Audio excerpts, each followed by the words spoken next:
Ghostiana najua majenzi. Wewe ama ujisikii na mtu na ghost unaendelea. But let us see a model that works for young people. Isn't it? Number 2, I want to speak about His Excellency Gachagua, our party leader. We see how he speaks about transparency and governance and accountability in this country. And I want to say that as young people, sisi unajua sisi tumesoma. And I see and I watch what we do on X. And we follow what His Excellency Gachagua says on social media, on his pressers. Hata mmesikia sahi amepostpone pressa yake. Umse huwa anasema kweli ni kweli ama si kweli? Ni kweli ama si kweli? Ndo anasemanga ukweli. What we want as young people is a country that can work for us. Kama unajua, we cannot survive the next 5 years in this country with Ruto. Wapi ishara?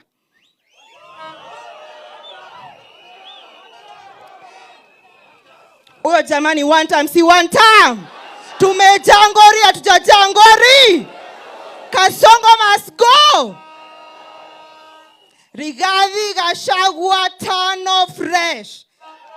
Tumeagree hivyo? And Your Excellency Rigathi Gachagua, mimi nikiwa ndani walinishika. And let me tell you, I know so many young people in this congregation were with me. Top shota, majenzi top shota. Wale walikuwa pale Kiambu, mulikuwa mamkua. Na wenye mulikuwa social media mkitutetea mkua. Let me tell you, Your Excellency, these young people, they mean it when they marched it to parliament. Because we are fed up and we are done. Hapa wengi wao wanainama, ni kweli si kweli? Hiyo kitu ni real. Si ndio? Tunainama. Tunainama, Your Excellency. Wangapi hapa wako job? Wangapi wako mboka? Job. Hakuna kazi. Haya. Wangapi healthcare is working for them?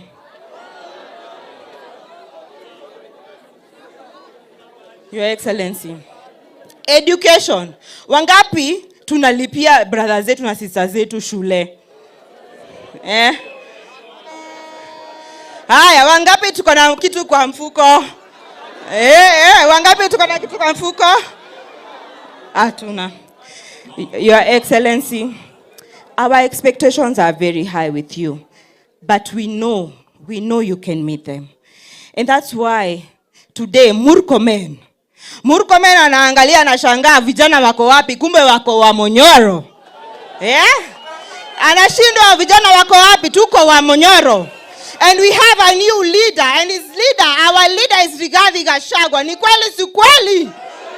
Top shota Rigiji, top shota! Top shota Rigiji, top shota! Tuko kadi? Tuko kadi ama tunachocha mzae? Tuko kadi ama tunachocha mzae? Ukweli na iko. Sasa sisi kama vijana tuko na shares ngapi kwa hiyo meza? Na nani anaturepresent ni Rigathi Gachagua. Because najua 2024, when Rigathi Gachagua was talking about us, protecting us, tulisema tuko leaderless, tuko partyless, ndio? Sasa tuko chama, tuko chama. Tuko chama ama tuko chapa? Chama chetu ni gani? DCP. DCP. Very well, Your Excellency. Nataka kusema hivi, Your Excellency, allow me to shortly put you on a hot seat so that the young people of this country can engage you. Your Excellency, hawa watu wamenieka pressure. Na wakasema you cannot finish your conclave without meeting you. So we have only few questions, like 10 questions, so that young people can engage you and ask some collaborative questions. Si tuko na maswali ya Rigiji? Na si huyu ndo tunafuata? So, ya question ya kwanza, ningetaka kuita Jackson Jai.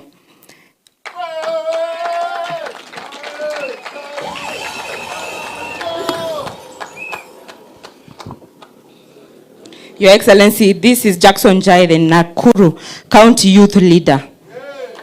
Yeye ndo anasukuma maneno pale county. Na ndio huyu hapa na yeye ni Gitugati. Tafadhali uliza swali. Your Excellency, our party leader, Gachagua, Her Excellency, our First Lady, Madam Dorcas, the necessary youth leaders from the various counties, good evening. Good evening. One question that I would like to pose to our party leader. Kumekuwa na maswali mingi sana, watu wengi wakikuja huku. Kumekuwa na wazee wakikuja huku wengi sana, inasemekana ati kutakuwa na free and fair nomination. So, our party leader, because kuna aspirants wengi hapa hivi sana. Kuna aspirants hapa? Kuna aspirants? Your Excellency, as a young youth, I want you to assure us that will give us free and fair nomination. Be blessed. Thank you. Your Excellency, we are going just to ask 3 questions and then we can give you a breather to respond. My second question comes from Narok, Lydia Lanoi. Tafadhali Lydia Lanoi, please make your way here kutoka pale Narok County. We welcome you, our shemeji. Wakati Lydia anakuja, watu wanasema wanataka kuona kiongozi wao. Mnataka kuona kiongozi wenu? Basi youth leader tutasonga hapa. His Excellency atakuwa hapa ili kila mtu aweze kuwasiliana na yeye sawa sawa. Hiyo iko sawa? Hapo mko sawa? Thank you very much. Tuweze kupata podium isonge kando. Tafadhali Abdalla utusaidia. Thank you George.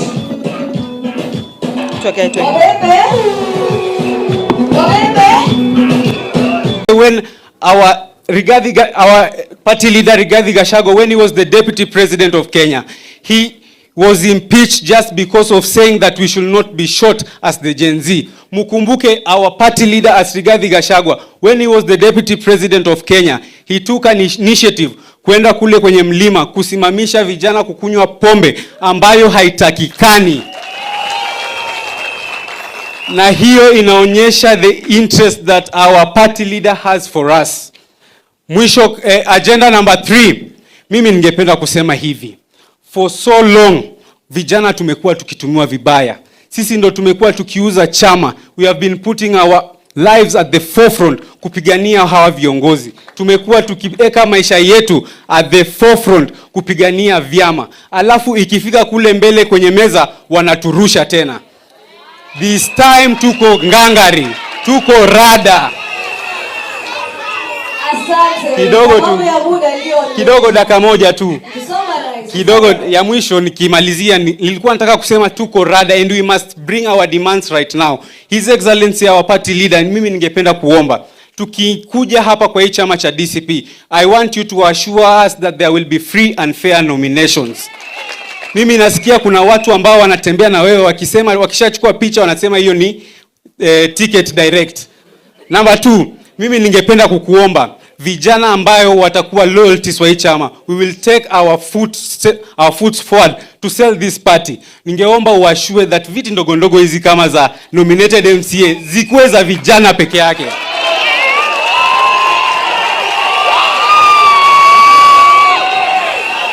Mwisho kabisa. Party leader, mimi nasikia ya kwamba unaenda kule Marekani with the mama boys, our lovely mother. Mimi nataka kusema on behalf of the youths, we wish you a safe journey. Na ningeomba sasa utuachie sisi vijana ground, sisi tuendelee kusikiza ground. Na huyu with our national youth leader Wanjiku Tiga, tunataka kuanzisha initiative ambayo tutatembea all the 47 counties spreading the gospel that DCP is the party. At the end of the day, tunataka Fatuma from the coastal region to join this party. Tunataka Wafula from Western to join this party. Tunataka Omondi from the Nyanza region to join this party. Asanteni, Mungu awabariki.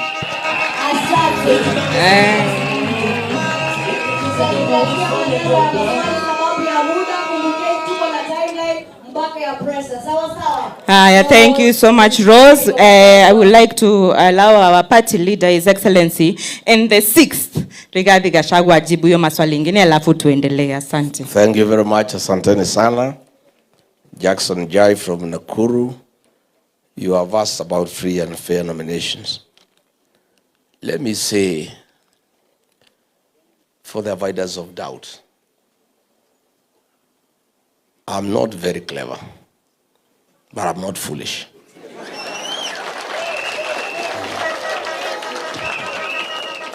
I cannot, with your help, build such a strong party, a party that has in 1 year has won a member of the National Assembly, has won 3 MCA seats in Kisa, in Narok and Kariobangi, a party that is everywhere, is a talk of town. We build such a strong party, then we destroy it by not letting the people to decide. I want to paraphrase the late Stanley Kenneth Jido Machiba, who said, "Let the people decide." In Olokalao, we had done some scientific polls, and Same Douglas Kamau Waweru was leading, and he was insisting that since he's leading, we give him a direct nomination. And we said, no, let the people decide. And when we conducted free and fair nominations that are the talk of the country, even IBC has asked us to allow them to benchmark with the DCP. Why our candidate in Olokalao won by 87% is because he was a candidate who was a product of a credible, free and fair nomination, and hence was owned by the people. I want to confirm, for the avoidance of doubt, DCP will conduct free, fair and credible nominations across the country. One of the reasons that I'm traveling to the United States is to enhance our capacity in terms of equipment, in terms of technology, to conduct free and fair nomination in the last week of March next year. I want to assure our young people, because even Leon Major has asked, please go to the ground. The rest will be decided by the people. Nobody will get a direct nomination in DCP. There is no preferred candidate anywhere, and we will allow everybody to compete fairly. The only instances I will say no, very firmly, is if aspirants bring violence to our meetings, or if they bring noise. As long as you are orderly, as long as you are meeting, your supporters are disciplined, everybody who wants to come to DCP is welcome. What DCP cannot entertain is violence, is disorderly behavior. DCP and its leader have been victims of violence, of goons, of disorder. We must do things differently. And since we want to form the next government, we must start showing the people of Kenya that we are orderly and we are disciplined. Otherwise, nobody is preferred. Those who want to take photographs with me are welcome. How they use those photographs is up to them. If you find your opponent has taken a photograph with Rigiji, don't complain, just stand up in the morning and take yours. If it can help you. And these photographs I don't charge. If I had wanted to be rich, these photographs everybody is asking, I will be charging 100 bob, I will be a rich man. So please, free and fair nomination, confirm. Number 2, Lydia Lanoi from Narok. Is Rigiji running for president? The answer is yes. There are many people.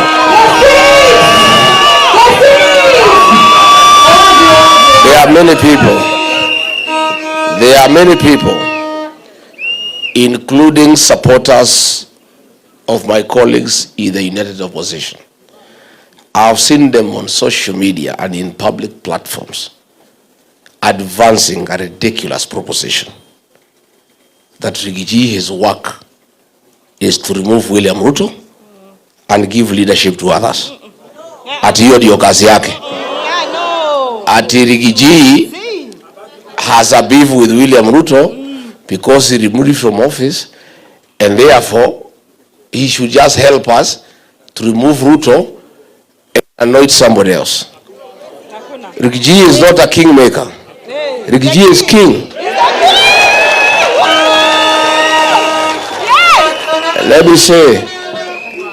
Let me say, I am not mobilizing Kenyans to remove William Ruto as president because of bitterness, no. Because of vengeance, no. It's my desire to have a good country. It is because I'm a patriot and I must apply the God-given ability to mobilize Kenyans for the benefit of the country.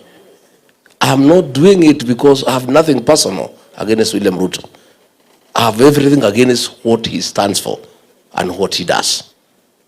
I want good leadership in this country. And I'm offering myself for that position of president.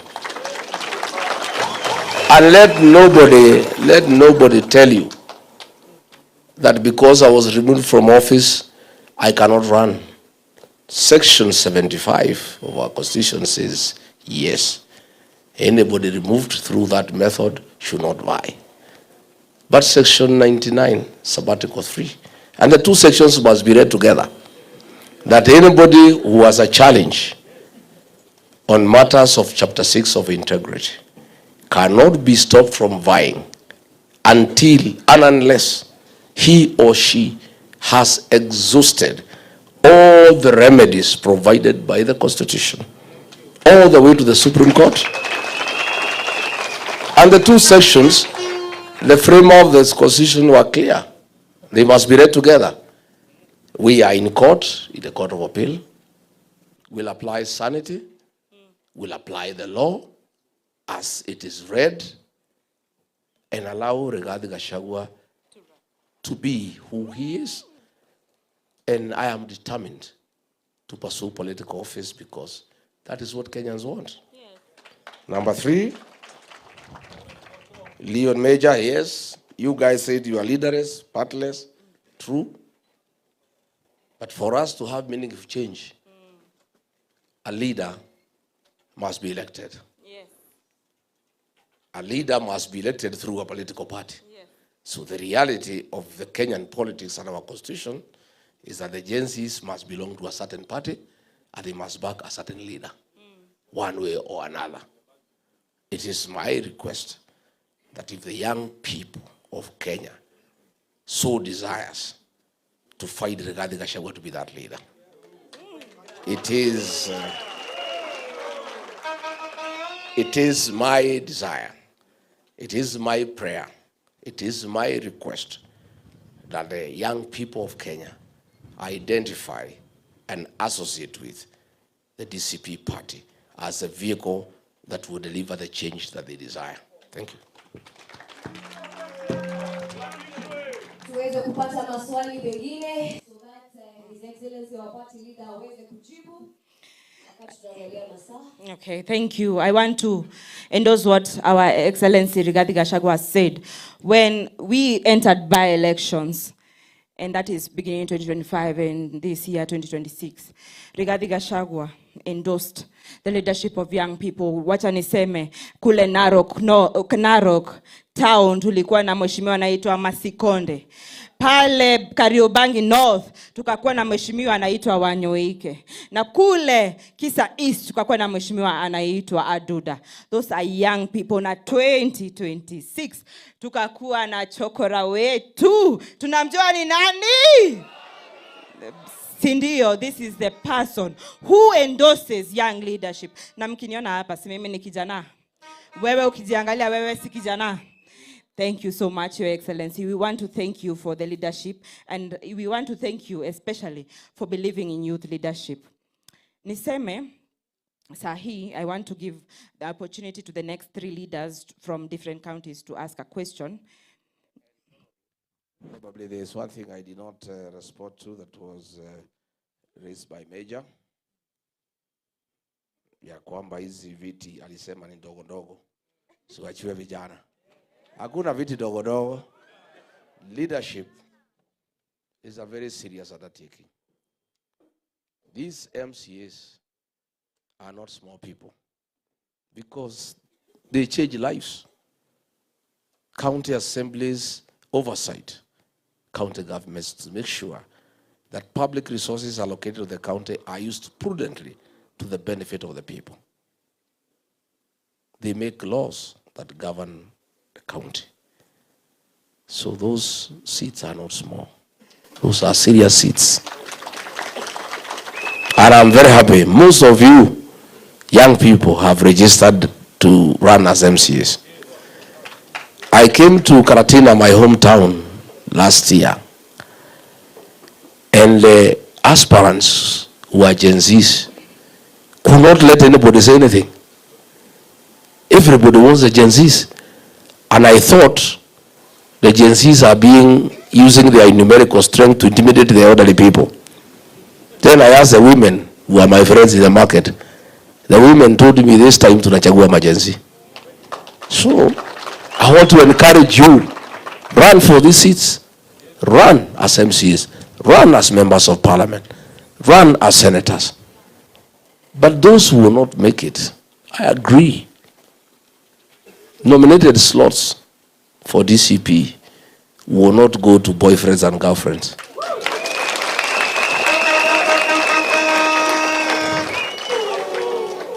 If you want to take care of your girlfriend, start for her a small business and take care of her.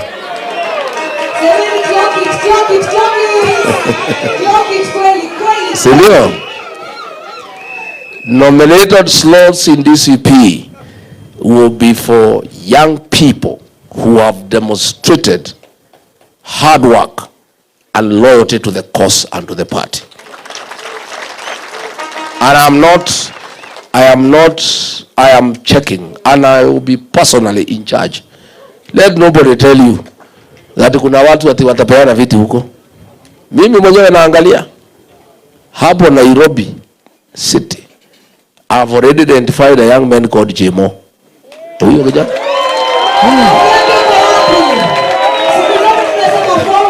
Huyo kijana, this young man, I wish I had 10 young boys like this one. I will be a very happy leader. He is all over Nairobi working for the party. He is in Mukuru, he is in Kariobangi. Kijana amejitolea. That his name lazima itakuwa number 1 in the nomination list. Yeah. I monitor what's happening. In Nakuru there is a young fellow called Jai. Yeah? This guy sometimes you find him in Maela. Pahali hakuna barabara. Sometimes he's in Kureso. He's where? He's working hard. And many others. You people work hard. Hata wale wanatusukumia maneno mtandao. I am taking note. Naona wale wanatutetea na kutujenga. Hata kama ni pseudonym, mimi natafuta hii pseudonym ya nani? The influencers people. Zinio. So please, let me tell you, young people, work hard. The late John Mechoki told me, he called me to his office. He was an administrator like me. He told me regarding Gachagua, governance is 2 words. And let nobody cheat you. Forget about what philosophers write about governance. Simple. Governance is reward and punishment. You reward those who do well. You punish those who do bad. That is governance. I am telling you today, work hard. I am taking note. And I'm not delegating this to anybody. I am personally monitoring the activities of our young people. And I want to make sure that all those who are very active and who are loyal to our party and to the liberation cause of removing William Ruto will be rewarded and affirmed. So, mpira kwenu. Thank you. Mmesikia vile party leader amesema? we have an equal and an honest, true, fair, transparent fighting chance in this country. In 2027, we want to look at leadership. Okay. Sorry, Your Excellency. There is another young girl from Oranga, tall, slender girl. Where is she? What is her name? Yeah? You are called who? Mimi sijui jina yako lakini nakuona. Huyu msichana huyu amejituma sana. Lazima wewe utakuwa kwa bunge ya Murang'a. Utakuwa huko ndani. You will be inside there. We will nominate you to the Murang'a County Assembly. And why not? Why not? Vijana umesikia? Form ni nini? Kujituma. Kujituma. Na tujitume na DCP ama ni aje? Tujitume na nini? Na tunaona mzee anaangalia, si ndio? Our party leader, His Excellency Rigathi Gachagua, he's monitoring. Mtu halali. Kuna wengine tunaona wamelala social media. But our party leader is very, very agile and is looking. The next question I want to welcome Student Caucus. Do we have the NEC member Student Caucus, Wilson, in the crowd? Yes, Wilson, welcome. Na wakati Wilson anakuja, nataka tuonyeshe party leader wetu kwamba sisi we are very active. Hapa kulikuwa na aspirant governors. Chama cha DCP, tusimame. Wakati Wilson anakaribia. Governor.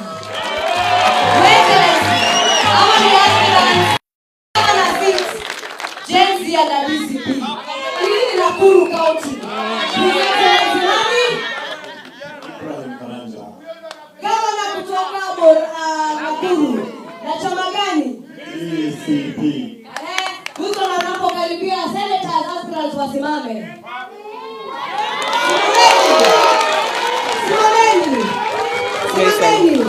Yo hao aspirants wako wasimame. Women representatives wasimame. Hapa ni Nyandarua, pale ni Kajiado, wapi kwingine hatuoni? Tuko hapa, tuko Nyeri, tuko Kajiado tena, tuko wapi? Meru. Na Kilifi, everywhere in the country. MCAs ambao wanasimama na kiti cha DCP. Your Excellency, angalia. Your Excellency, hawa vijana wote wamesema hawajui. Hawatakuwa members na supporters peke yao, watakuwa paka aspirants. Na form ni nini? Na chama ni nini? Asante you leader.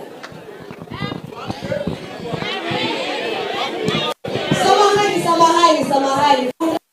Members of Parliament countrywide. Tusimame jamani. Members of Parliament.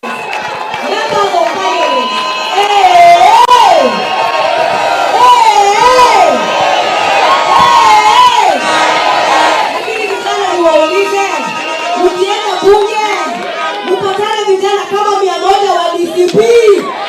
Mnasikia uchungu kweli? Mnaenda jikura. 2027 tuko ready. Asante sana.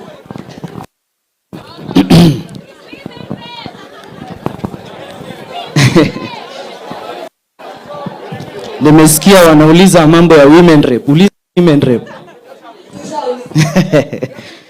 All right.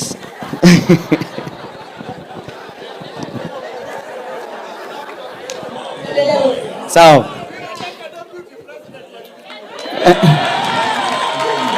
Asante. Na wasalimu nyote, hamjambo. Pande hii mnaniona vizuri. Hapa katikati mnaniona vizuri. Pande hii mnaniona vizuri. Asanteni. Kwa majina ni Wilson Kanyago and I represent the Student Caucus and I am the chairperson. So we have a question for you here, Your Excellency, and it begins like this. We have seen governments around the world respond to digitally organized youth protests in very different ways. Some go through dialogue and reforms, and others go through policing, restrictions, and attempts to control digital spaces. If DCP forms the next government and faces leaderless, digitally mobilized youth, movement protesting about unemployment, corruption, the cost of living, or broken promises. What would you do in your government? That is question 1.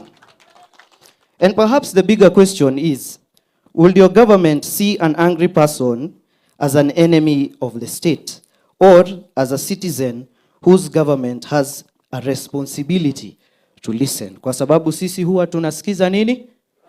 Bas. I have also a few questions. Nilikuwa nimejiandikia pale nyumbani. Si mnajiona nimejipanga? Nimejipanga vizuri.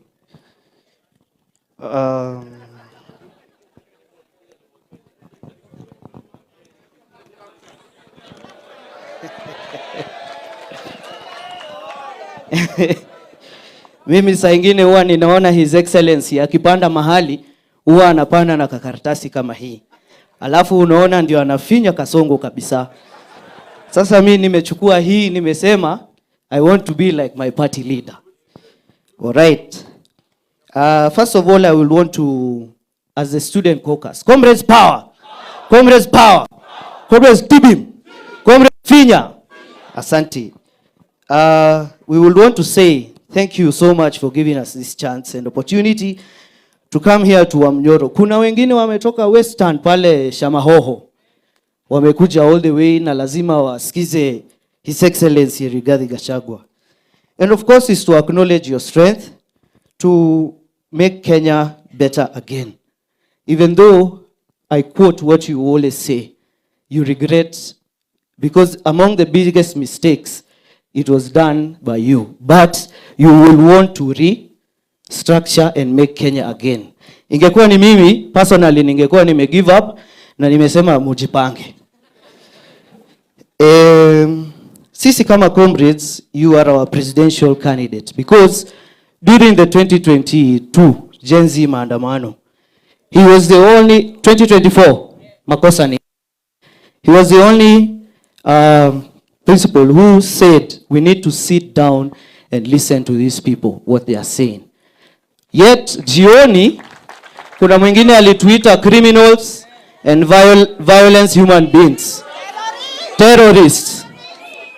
So, kwa hayo, tungependa kuendorse His Excellency, specifically, Gen Z. Kusema ukweli, we see a father figure to you, in you, sorry. Haya, ikifika, wacha nisisome hiyo.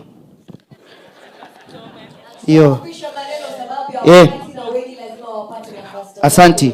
We have asked about the unemployment.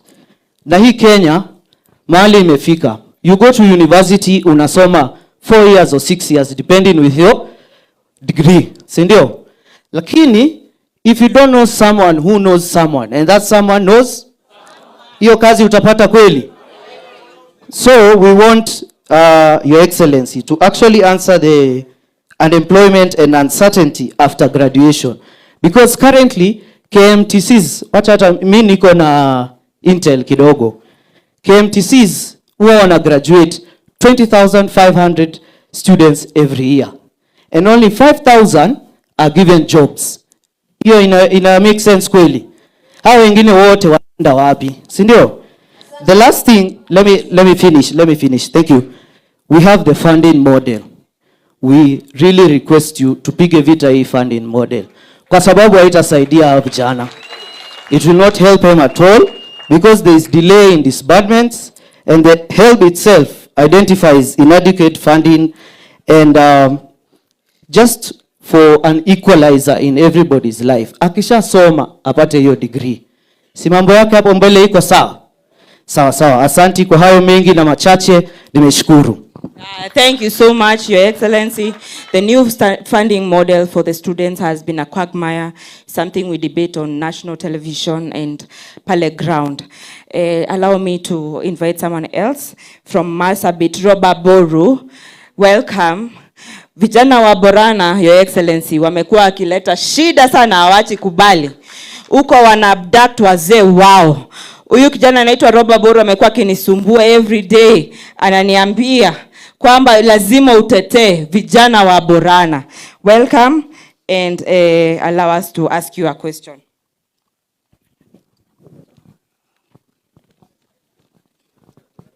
Yes, all protocols observed.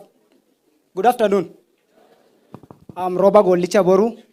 Lakini huko nyumbani watu wananiita area MP.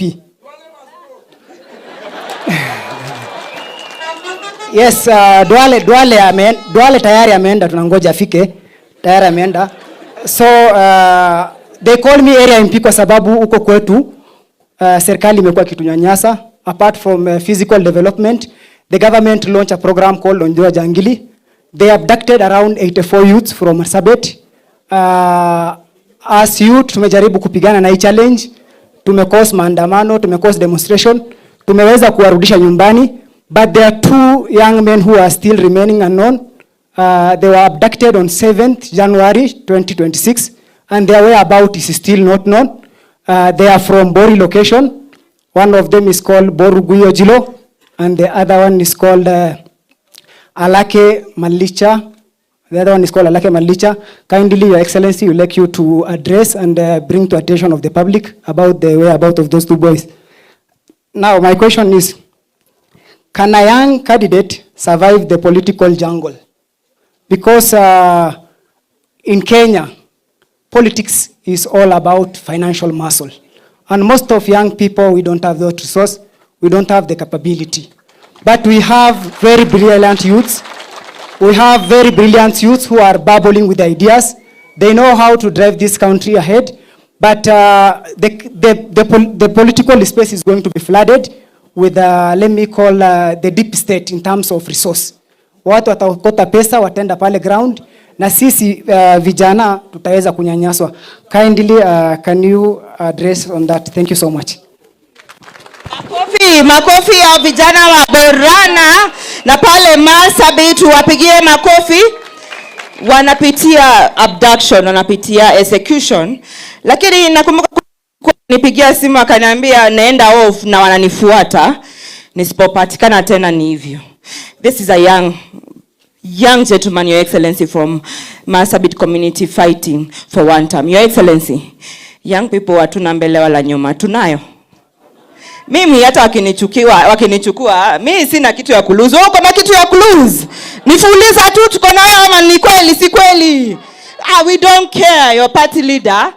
So party leader, our hope is in you. And I know the pressure is a lot and it's mounting, but we know you can make it for us.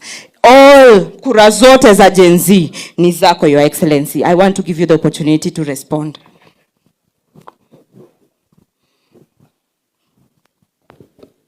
Thank you very much, Wilson, from the Student Caucus. You're asking about the future,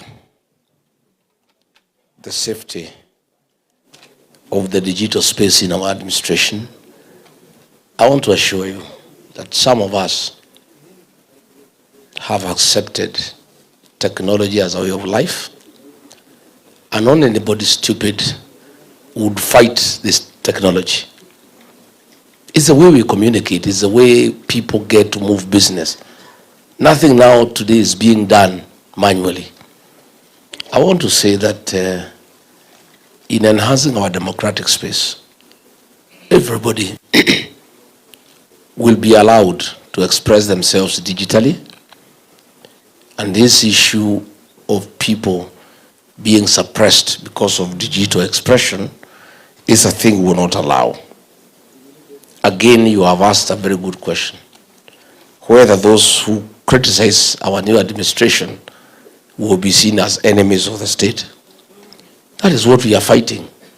The use of the criminal justice system to suppress dissent, to subvert democracy, and to enhance violation of human rights. I want to give a commitment that our administration, and you'll be partners with us, you are the people who is going to run the Ministry of ICT. What business do you have? What business do you have giving William Kabogo as Minister of ICT?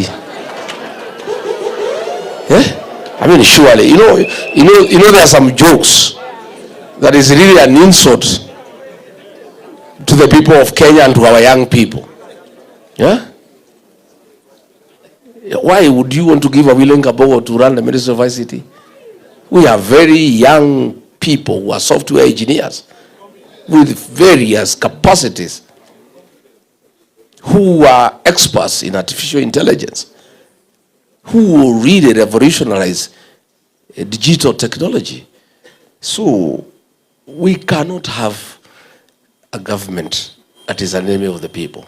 We will allow institutions of oversight to prevail. We must, a good government is the one that is criticized. None of us is perfect.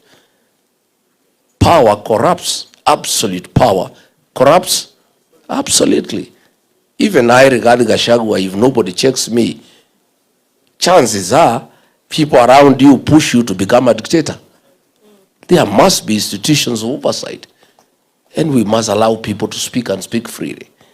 That is what I must tell you. You ask whether we shall listen to the people. Of course, our party, our motto and slogan is listening to our Kenya. We cannot be listening to Kenyans today, then we stop listening after we form government. You'll be saying one term after 6 months. You think I don't know? Mimi najua, mimi I'm not like Kasongo. Hiyo Kasongo najua kichwa yake ni ngumu. Na masikio ameweka pamba. Utakosa kusikiza Wakenya namna gani? The problems William Ruto is facing today is because he refused to listen to the ground. He was elected as a very popular president. I was with him. And we were elected, we were very popular. He was not spending any money to speak to anybody. Today, to do a meeting here in Karatina, he has to spend 20 million. This his fellow, this soprano, cannot do a meeting without giving people 2,000.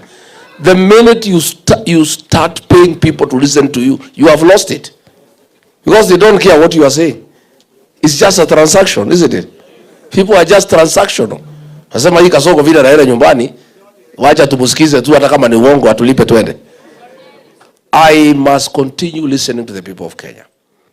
And I tried to guide him. I sat him down. I was a very good deputy. I said, Mr. President, you are losing it. Kelele imezidi. Please, let's listen to the people. When the Gen Z started making a lot of noise, wakaanza kuchora yeye ameko kwa jeneza, he was very bitter. Nikamuuliza hata ukioko kwa jeneza kwani umekufa? What is your problem? Why are you bitter? This is just a way of expression. So I told him, let's listen to these young people. He said, no, let them be arrested and abducted and tortured and killed. Yeah. I know because I was with him. I saw him transform from a popular president to a dictator to a very unpopular leader by simply not listening to the people. Yeah? Or he's a goon. Or he has transformed now into a goon. Now, hata mumenichanua hiyo nisiku anajua. Kuanzia kesho nitaanza kueject. Asante sana. Mumenisaidia sana. Let me tell you. I saw. Yeah? Tuanze leo. Aya, sawa. I am telling you, I saw it. A very popular leader elected. Tukiwa naye pale. Within 6 months, he started going down. I pleaded with him, please, let's listen to the people. He told me, no, you don't do what is popular, you do what is right. I told him, Mr. President, if the majority of the people who elected you are saying it is not right, you cannot insist it is right. Listen to them because they are your employers. Bana hakuna uchaguzi bana, hiyo ni mambo ya next year but one. I said, listen to the people. They are saying this finance bill, they cannot accept. Please don't force it on them. You will have an egg on your face. Wewe unataka kupinga serikali ukiwa ndani? No, I'm just being a good advisor. I'm just advising you because I'm listening to the people myself. So, ameenda, ametransform. Kutoka president, amependwa na watu, amekuwa dictator, amekuwa mwizi, ameua watu, finally amekuwa goon. Yeah? So one of these days when I retire, because I'm a student of literature and I like writing, I'll write a book. Yeah? Sindio? The transformation of a leader to a goon.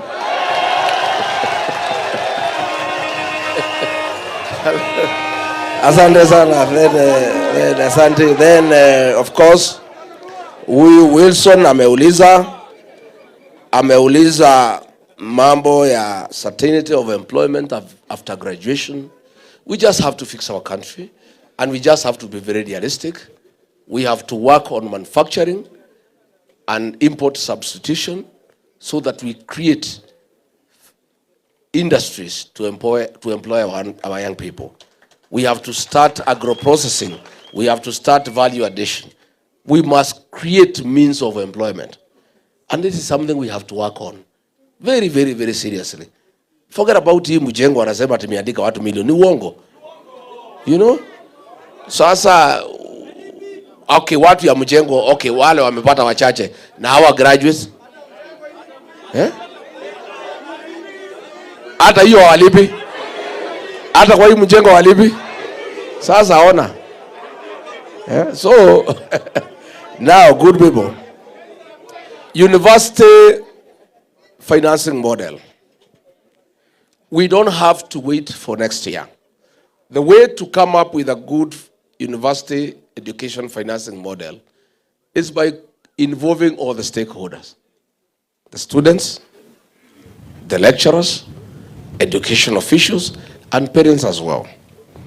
And since you guys are telling me that next year we shall chase away William Ruto and have a new government, why don't we start having a discussion so that by the time we take over, the model is ready, it's just applying, isn't it? So I'll propose university students, the ones we have. I'll ask my people, we put up a small team of student leaders in the universities. We'll get some parents, we'll get some lecturers. We start working behind the scenes by consulting all the stakeholders on what is an ideal university education financing model that can serve our country well. So that by the time elections are held, by the time we are sworn in, we immediately implement what has been agreed on. Then, was that the last one? Or was there another one? Iko Boru kutoka Marsabit. It is true, abductions, forced disappearances, extrajudicial killings are rampant, taking place in Isiolo, Marsabit, Wajir, Mandera, Garissa, Madare, and everywhere. Na Homa Bay. Kwanza Homa Bay was a massacre. And one of the areas, one of the cardinal responsibility of any government in the world is to protect life and property. William Ruto has failed in all fields: education, health, the economy, everything. But the one thing we shall never forgive him is the insecurity in the country, where he has surrendered National Police Service mandate to goons. So, where people are not sure, I had a delegation from Isiolo this morning and Marsabit. They were telling me, when you go to sleep, you are not sure you will wake up, because people are likely to attack your manyata, kill you, and steal your cattle. When you travel from point A to B, you are not sure. And this young boy, Mutukutu William Ruto ameweka, huyu Mukomen, viatu 1 million, saa 800,000, mushipi 1,600,000. The guy is walking around with about 5 million on his own. He is telling us No, unajua, it's so disrespecting the people of Kenya. Kuwadharau wa Kenya. That if you know where goons are and police confirm, please don't go there, go somewhere else. What is he telling us? If the police know the goons are there, they arrest them and take them to court. But this is a man who is so arrogant. They have stolen so much money. They are wallowing in opulence. They have too much money and power that he has the audacity to tell the people of Kenya, please, it is your mistake if goons hurt you. Why are you going to where the goons are? And the police have confirmed the goons are there. Yesterday, I think the MP from Mokoroine said something very good in church. He said, William Ruto, please start a department on goonism that can give 411 to Kenyans on where the goons are so that they don't have to go there. Because as these goons are everywhere. Police and goons, you cannot tell the difference. Since Kenyans have no way of knowing where the goons are, then if what Mukomen said is what needs to happen, that Kenyans need to avoid where the goons are.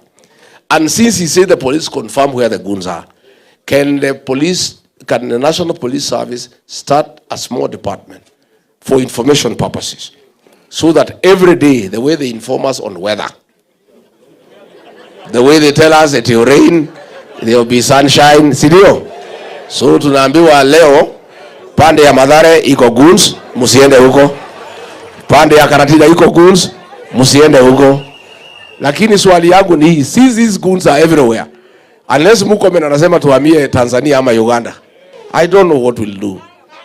Thank you very much. Next. Let's have the last round of questions. Yes. Thank you, MC. We thank you, Your Excellency Rigathi Gachagua, for continuously engaging young people. Hivi tu ndo vijana tunatakanga, ama ni aje? Tuongeleshwe tu, tuzungumzane, tusikizane, ama ni aje? Top shota majezi, top shota! Tupo!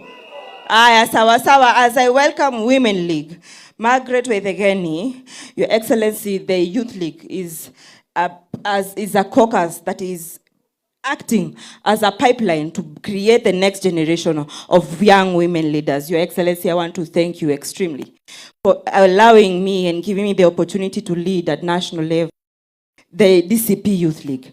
And through that, I'm also extending a hand. And I want to say that I have Grace Jengo Kule Nyeri. I am mentoring her to be the next leader through you, Your Excellency, and it's a pipeline for you. Tafadhali mpigieni Grace Jengo makofi. Nataka kwa kusema niko na Lydia Lanoi pale Narok. Next leaders generation tunawaona pale. Nataka kusema pale Taita Taveta, Habiba umefika.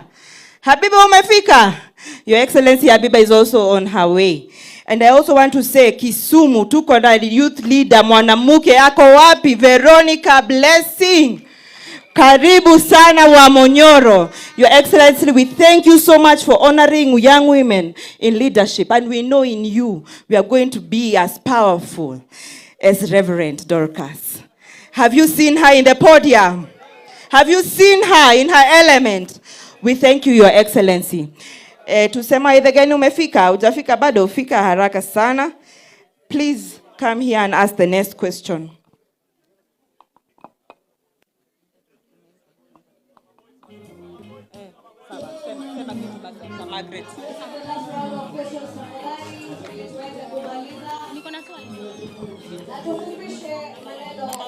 Sawa. Hello. Vijana hi. Buddies hi. Kwa majina naitwa Margaret Njeri Wethegeni kutoka Laikipia.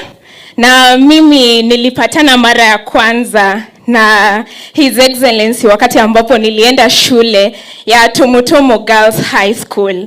I can attest that he mentored us, he inspired us, and he showed up for us.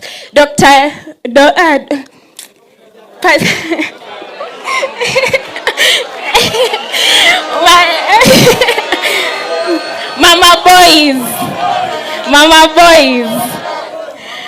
you showed up for us like a mother. You prayed for us. You showed up for us in many ways, and you motivated us to actually see sky as not the limit. But now sisi tumekuja hapa, tumemaliza shule, tumekufuata Your Excellency, tumeingia kwa chama. We want to be mentored. We want to grow. We want to be as fierce as Honorable Jane Jerry. We want to be as fierce as, Senator Medhu. So this is my question. We keep hearing that young people are leaders of tomorrow, but tomorrow keeps moving. Does DCP have a structured mentorship program that connects young aspiring politicians with experienced leaders and gives them the skills, networks, and confidence to actually run for office? Si tunataka badis wakue kwa ballot. Mnataka badis wakue kwa ballot. Harambe! Harambe! Asante sana. Thank you. This juncture, Buddy, thank you. At this juncture, I want to welcome the Disability League higher. Representative of the Disability League, welcome, please. Tuulize swali. Tusalimia party leader pale. Na tunataka ulize swali kuhusu asalimia mama boys. Ama mnasema je maneno mama boys nyinyi? Hapo gatekeep by wazi.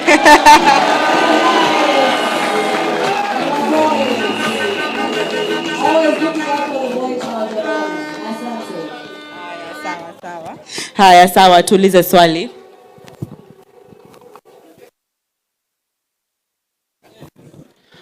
Vijana power.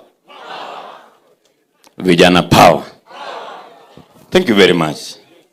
Kwa sababu leo this is a consultative meeting, sitapaza sauti sana. Your Excellency, the elected leaders, my name is Haya Dennis. Natoka eneo za Bondo, kule ambako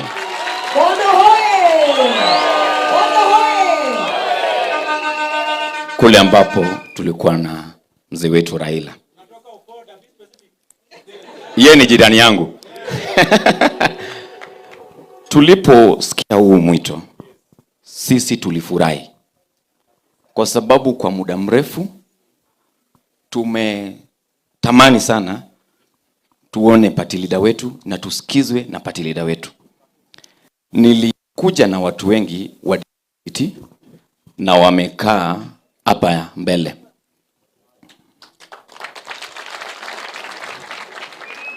Atungeweza kuwa wengi sana, lakini tuko wengi. This is a representation of very many persons with disability in this country who are ready to stand with the party. For time memorial, we have been having political parties in this country who have been having disability for formality purposes. That pains us. Na kwa sababu hiyo, mimi nilipokuwa kule mrengo wa ODM, wakati ilipofika, nilisema sitakaa hapa tena. Na nikakuja DCP, bado nilikuwa mtu mmoja, na tukakuwa wachache, na tukakuwa wengi sasa. Tulipokuja hapa, tulisema kwamba sisi ni watu ya one term. Sasa kwa sababu hiyo, Your Excellency, before niulize swali, nilipokuwa nimekaa pale, hao watu wananisomea sana. Ati Haya, tumekuja kuona His Excellency na hata hatujui. I think this is the only league mwenye hujawajua sana. Mimi ndio chairperson ya Disability League. Niko hapa na kina Mushiri. Niko hapa na SG Kamau Mbugwa. Niko hapa na coordinator kutoka Nakuru anaitwa James Mbugwa. Huyu wa mano alishikwa akapelekwa jela, na wakati IPOA alipoingilia kesi yake walitupulia mbali. Those are things that we want you to answer today. Tafadhali, na watu wengi pia wako hapa.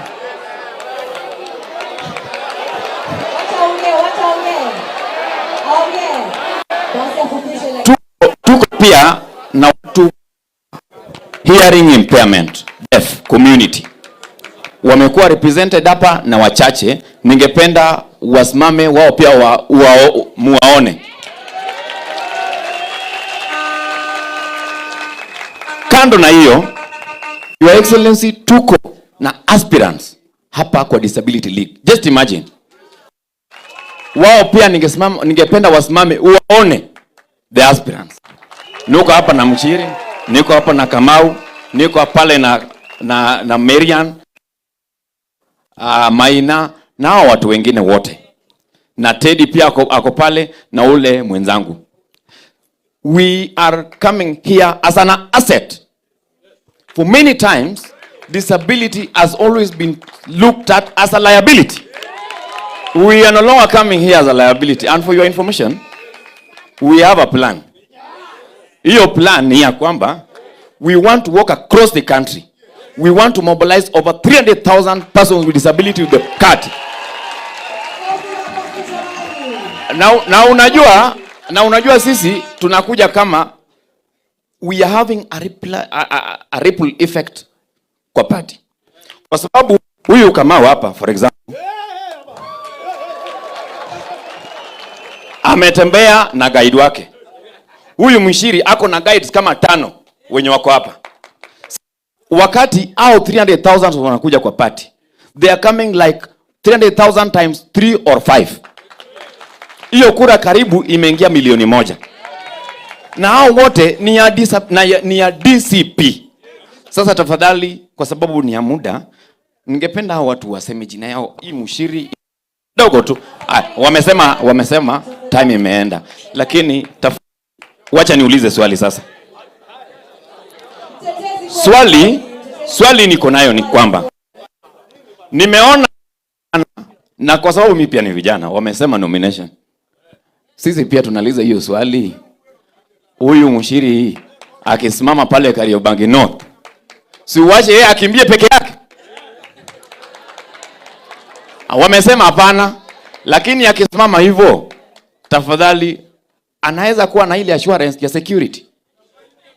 Kwa sababu yeye haezi kimbia wakati ile vurugu imetokea. Number 2, tuko na zile vitu kwa constitution inaitwa 5% of every job opportunity. Like, Your Excellency, it lacks what we call penalty. It is very vague and vacant. Kwamba it is very optional kwamba the organizations can decide to employ or not. We want you to put it that there will be a penalty for those organizations that will not have 5% representation for persons with disability in this country, in your next government.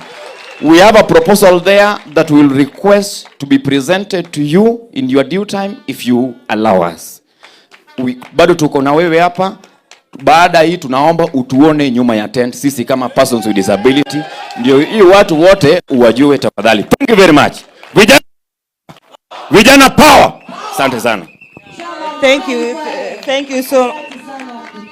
Thank you so much, Dennis Haya, Your Excellency.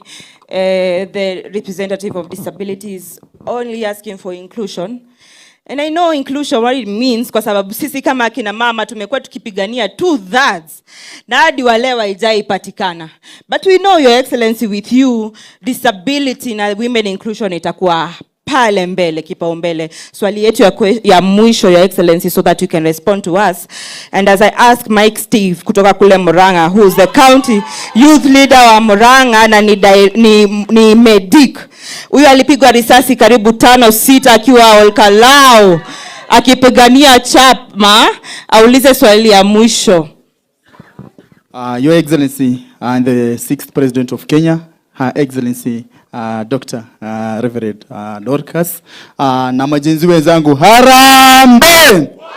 Harambe! Kwa majina, mimi naitwa Mike Steve. And Your Excellency, today, I have a humble request.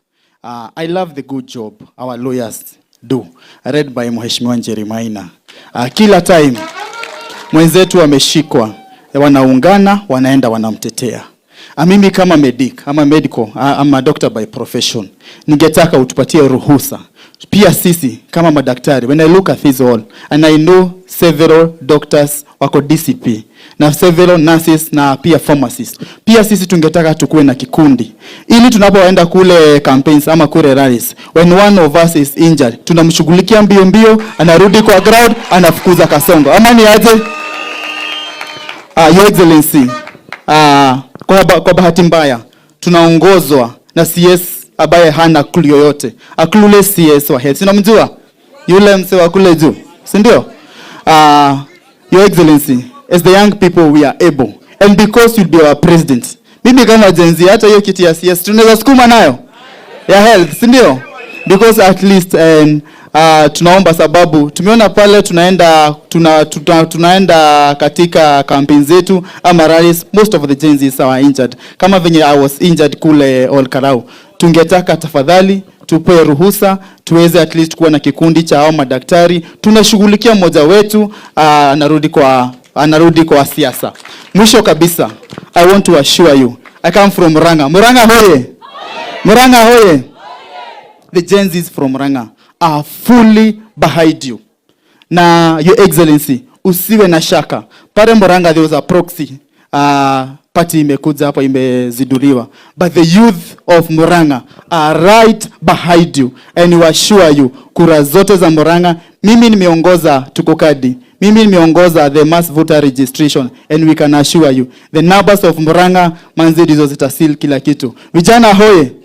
Kwa mengi na machache, nashukuru sana, asante. Thank you, Excellency. We give you the opportunity to respond. Thank you. Thank you very much. Margaret, let nobody tell you that you are leaders of tomorrow. That's an insult.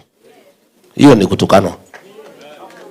Leadership ya hii nchi is 18 and above. Are you 18? Yes. So why is somebody telling you that you are a leader of tomorrow?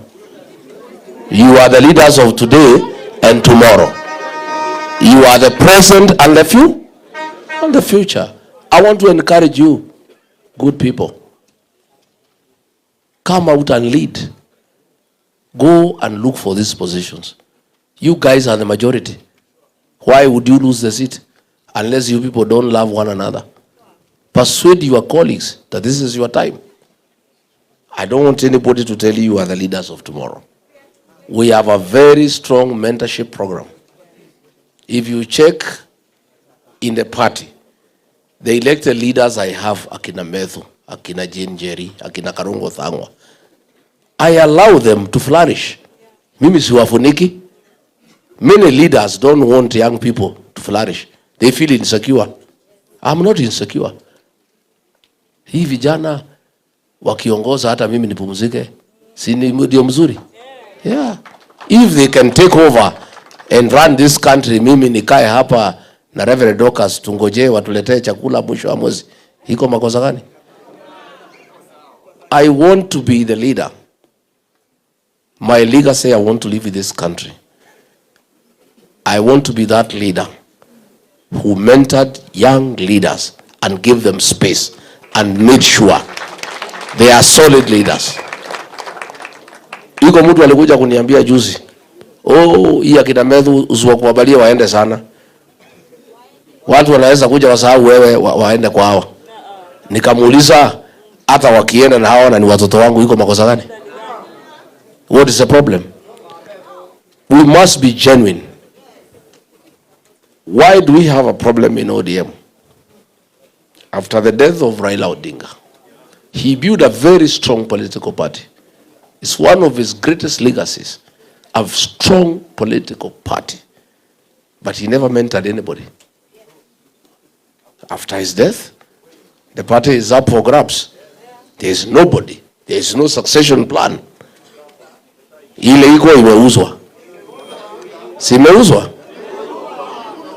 Sasa surely na sina ubaya. Huyu mzee anaitwa Oburu. Can he take that part anywhere? Niliona juzi akisoma anasema nimeshindwa kusoma, rais enda ujisome.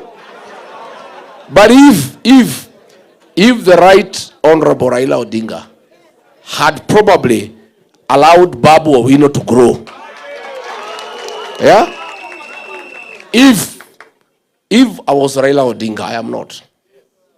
If I were him, I would have mentored Babu Owino. Today, that party would be very strong. And he would negotiate with Ruto or with Rigiji as an equal. Saa hii wanapanga hapo na Ruto. Ile mzee amepatia hiyo chama hata kusoma ni shida. So, akienda negotiation na Kasongo, can he negotiate anything? Si atamwambia Kasongo ile maneno amekuja naye atampatia Kasongo asome. Si Kasongo atabadilisha? Si mnamjua? Sasa akija vile alifanya Naivasha, anamwambia Kasongo ile maneno tuko nayo nenda usomee mbele, ninashindwa kusoma. Sasa wakiandika ile maneno ODM na anataka apatie Kasongo ajisomee, si Kasongo atabadilisha? Let us be genuine and honest in genuine mentorship of young people. I want the young people of this country to look at all the political parties and look at which political party has really embraced young leaders and is deliberate in mentoring them. Kama mimi nimekubalia hao vijana niko na hawa wakuwe mbele, you are safer in this party because we have shown through action that we are genuine. I don't believe young people are the leaders of tomorrow. I believe they are the leaders of today and tomorrow. And I want to challenge you to take your rightful place in the Kenyan political space. And don't wait for anybody to come for you from home. Ati uitwe kutoka nyumbani ukuje uongoze watu. Hakuna mtu atakuita. Wewe utoke ukuje useme nimefika. Mimi niseme mtu ya PWD umesema vizuri. Disability is not inability or a liability for that matter.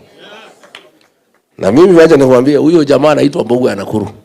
Yule mtu ya Nakuru. This guy here. Pale nikija Nakuru hapo Kanu House. Iko ngazi na kuanga hapo watu wanang'ania kupanda. Huyu anatoa hii watu yote who are able. Anapanda juu. In his condition. Anachukua microphone na kuongeleza mkutano. He fights for his space. And he has never felt that he should be pushed around because he is disabled. He has affirmed his place. I really like this guy. You know, hapo na inakuanga watu nafurutana. Hata hiyo clutches yake anaitumia kushukisha wengine. Anaweka hapa, anakuweka nini, anamwambia wewe shuka. Anapanda hapo. This guy, you guys, I want to give another. I'm sorry I'm not able to see you separately because of this meeting and the press conference, but I'll create time to sit with you. But I'll take your memorandum, I'll look at it, but I want to give you an assurance that I will fight for you. Na nyinyi already, you have an advocate for you who lives right in my house inside. Wakili wenu anaishi kwa boma yangu. Huyu Reverend Dorcas. Yeah? Mambo, when she was in office, her program ilikuwa ni the boy child, widows, orphans, and PWD. So mimi nikipata nafasi ya uongozi, wakili wenu ako hapa. Hata nisiposikia hiyo maneno mchana, ataniambia usiku nikifika nyumbani. Akiona sijaelewa vizuri, nikiamuka asubuhi atani, you are okay, you guys. You can rest assured that in my administration, you'll prevail, you'll be affirmed, you'll be present. And I've told you that you have a very serious advocate in my home. Sitapata amani nisipochunga mambo yenu. Na mimi natafuta amani kwa sababu nazeeka. Sitaki shida kwa boma. So you are good. Don't worry, we are fair. We are fine. Tukimalizia ni mambo ya Steve umesema mzuri. Anpole uliumia huko Olkalau. This guy was shot 5 times and it was very sad that Ruto thinks that he can force the people of Kenya to elect him or UDA. It's not possible. Walijaribu Olkalau ikakuwa ngumu. So I agree we can work on that possibility that you put together a team of doctors and paramedics to help our people in this struggle. Because hii kazi ya kutoa Kasongo si rahisi. And that's why I work very hard. I work hard because kutoa hii mtu si rahisi. Hiyo mtu ni kichwa ngumu. Na ako na pesa, na ako na means of violence, na ako na goons. Na mwenyewe ni goon. So we have to work very hard. So along the way there will be challenges of a medical nature which mutafanya. There are challenges of legal nature.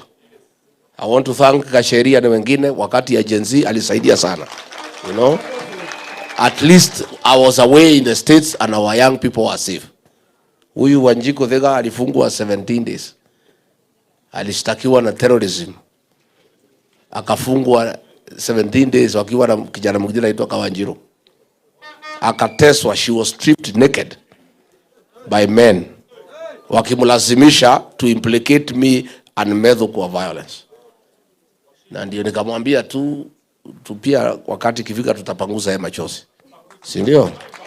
Yeah, because that courage, that determination is on another level. So I want to thank our lawyers, Kasheri and your team, for always being available to give pro bono services to our people, especially our young people when they have been arrested. And those teams, the legal teams, must be enlarged as we go towards the last stage. And Kasongo is very desperate, kutakuwa na shida mingi. Si ndio? He is very desperate. Atatutatiza, I must tell you. I must prepare you psychologically. I must prepare you. Atatusumbua sana. Muko gagari? Atatusumbua.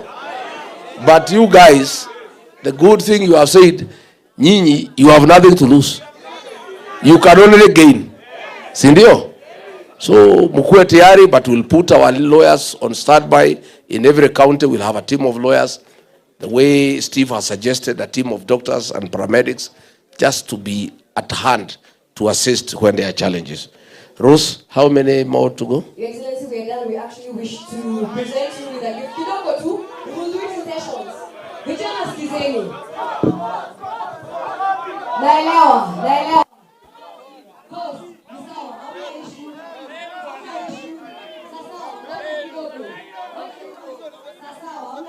Lakini kwanza sababu ya ile pressure.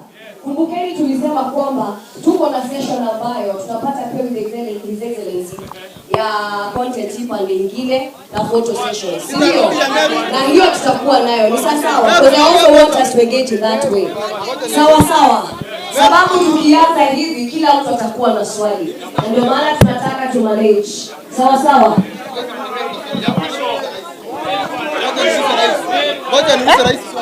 Haya, ngoja kidogo. Kwa hivyo sababu ya pressure, kwanza tutasimama kidogo tu. Just invite Mama Boys to speak to us, but kulikuwa na hiyo gift tu moja ilikuwa nataka. Ni sawa.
fairness, ndio? Tayari tuko na huyu. Mwingine wa mwisho. Kuna hapa Homa Bay. Kuna hapa Homa Bay. Sawa sawa. Tuko hapa wapi? Sawa sawa, tuanze na Bay tafadhali. Na swali ni dakika moja sababu ya presa. Tuko tayari. Haya, Bwana Yesu asifiwe. Arambe. Wewe, kwa majina naitwa Frank Millionaire kutoka Meru. Naomba tusikizane tafadhali. Hii itatusaidia sana. Bwana Rais, incoming President 2027, na ninajua utaingia. Mimi ndiye nilikuwa hapa na nimekuja hapa for a long time. Swali ya kwanza ni kuambia Mr. President 2027, allow me to call you that. Tuko na youth leader wetu kutoka Meru, anaitwa Madev. But I'm very sad kuwa na linda wa kutoka Nairobi wa Thigethega ana appoint someone is not our linda. Hiyo ni kitu mbaya sana. Tunataka tuwe tunatumia linda wetu yule amechaguliwa kupitia yule tunapatia. Hiyo naongea ya Meru, si ya country nyingine. Ya pili, tunataka huwa linda yule tumechagua au anatumiwa. Tukienda Lare, sikiza goja, tukienda Lale tu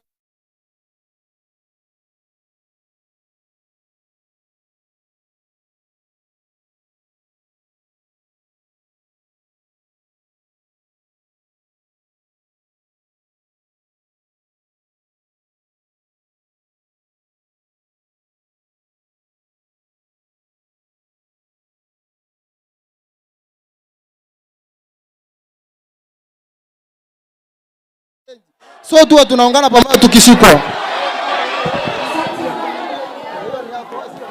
Asante Frank Millionaire. Mayu.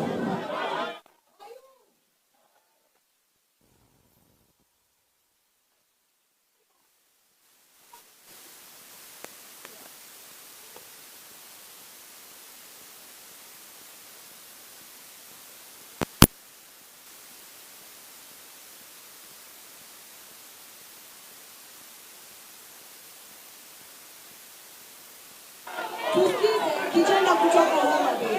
Kuja upande.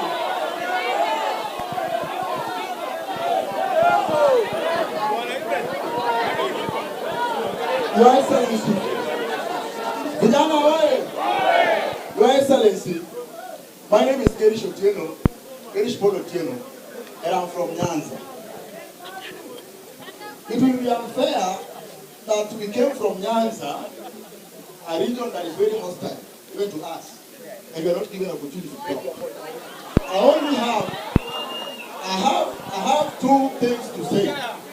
Because our people from Nyanza hawakupata nafasi ya kukua na sehemu kama hii. Number one, just a minute. Number one, Your Excellency, I want to assure you, in Nyanza, we are in one term. We are not part and parcel of the government.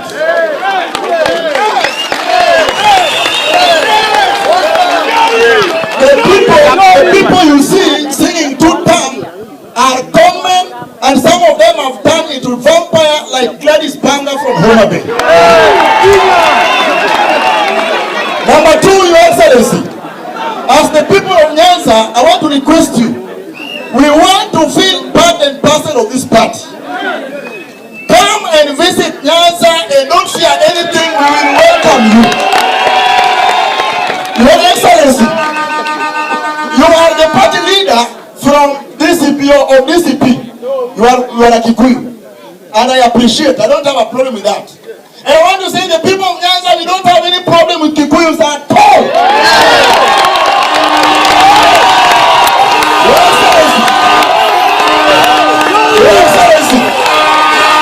Your Excellency, I am humbly requesting you, because as the party leader, you are from the mountain. Yes. Secretary General is from Kikuyu. Organizing secretary is from Meru. We have our son in this party called Ken Babu. Tafuta kitu hapo juu kama the party secretary general. Tell Babu because we want to be part of this party. Thank you, Your Excellency.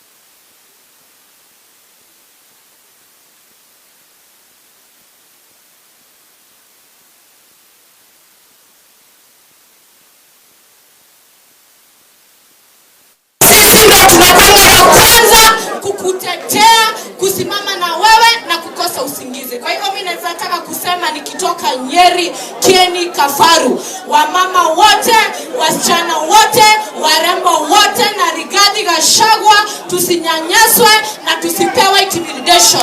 Wasichana power! Warembo power! Warembo power! Manake tunataka tumsikize His Excellency. Ngoja kidogo, tulianzia hivyo sababu lazima tusikie mtu wa mwisho tuweze kusikia kutoka Bungoma. Thank you so much. I was waiting for this opportunity, Your Excellency. I'm representing the Western region. I remember very well, Your Excellency, when you began, you said you didn't want anyone from the opposition, the leaders from the opposition to be lazy. You said kila mtu atoke aende kwao afunge. And then in Western region tulikuwa na watu wawili, Wetangula na Mudavadi, ambao walikuwa kwa serikali. But hatukuwa na mtu yeyote ambaye alikuwa na nguvu sana ya ku make sure kwamba the Western region kura zote ziko pamoja. There came our son anaitwa Sifuna. Akakuta akashikanisha the whole Western. Hata sasa hivi ukitembea kwa ground wanasema kwamba kama uko part of Sifuna atupigi kura. My question is this. Nyinyi wote sisi uko tumechanganyikiwa. Because sasa hatuoni kama mnafanya campaign kama the opposition leaders pamoja. So hatujui tutaenda mrengo mgani. Do you have structures in place ambayo tulieni kwanza? Do you have the structures in place ambayo nyinyi kama united opposition mnaenda kufanya kazi pamoja? That's the question. Thank you.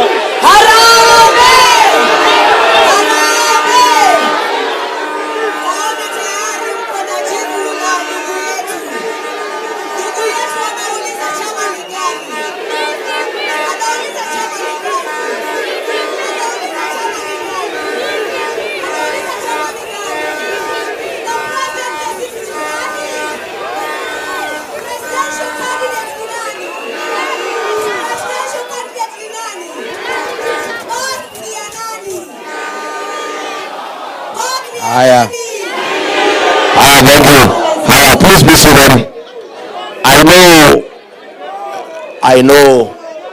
I appreciate. Please relax kidogo. I know kila mtu akitaka kusungumuza. It means what it means. I should engage you more often. Si ndio? Naona mko na maneno.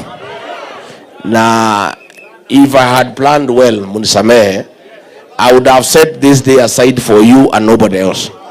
Si ndio? Ndio muweze kuongea ile iko kwa roho imtoke.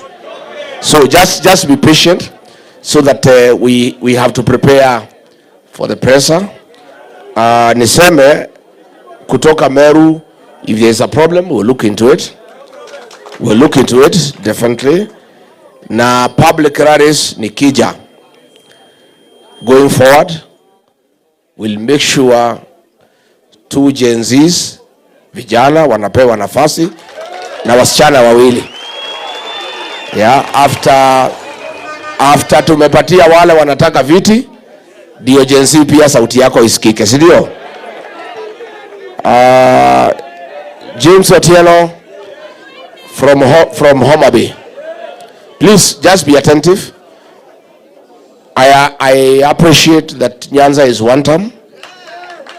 I do also have that information.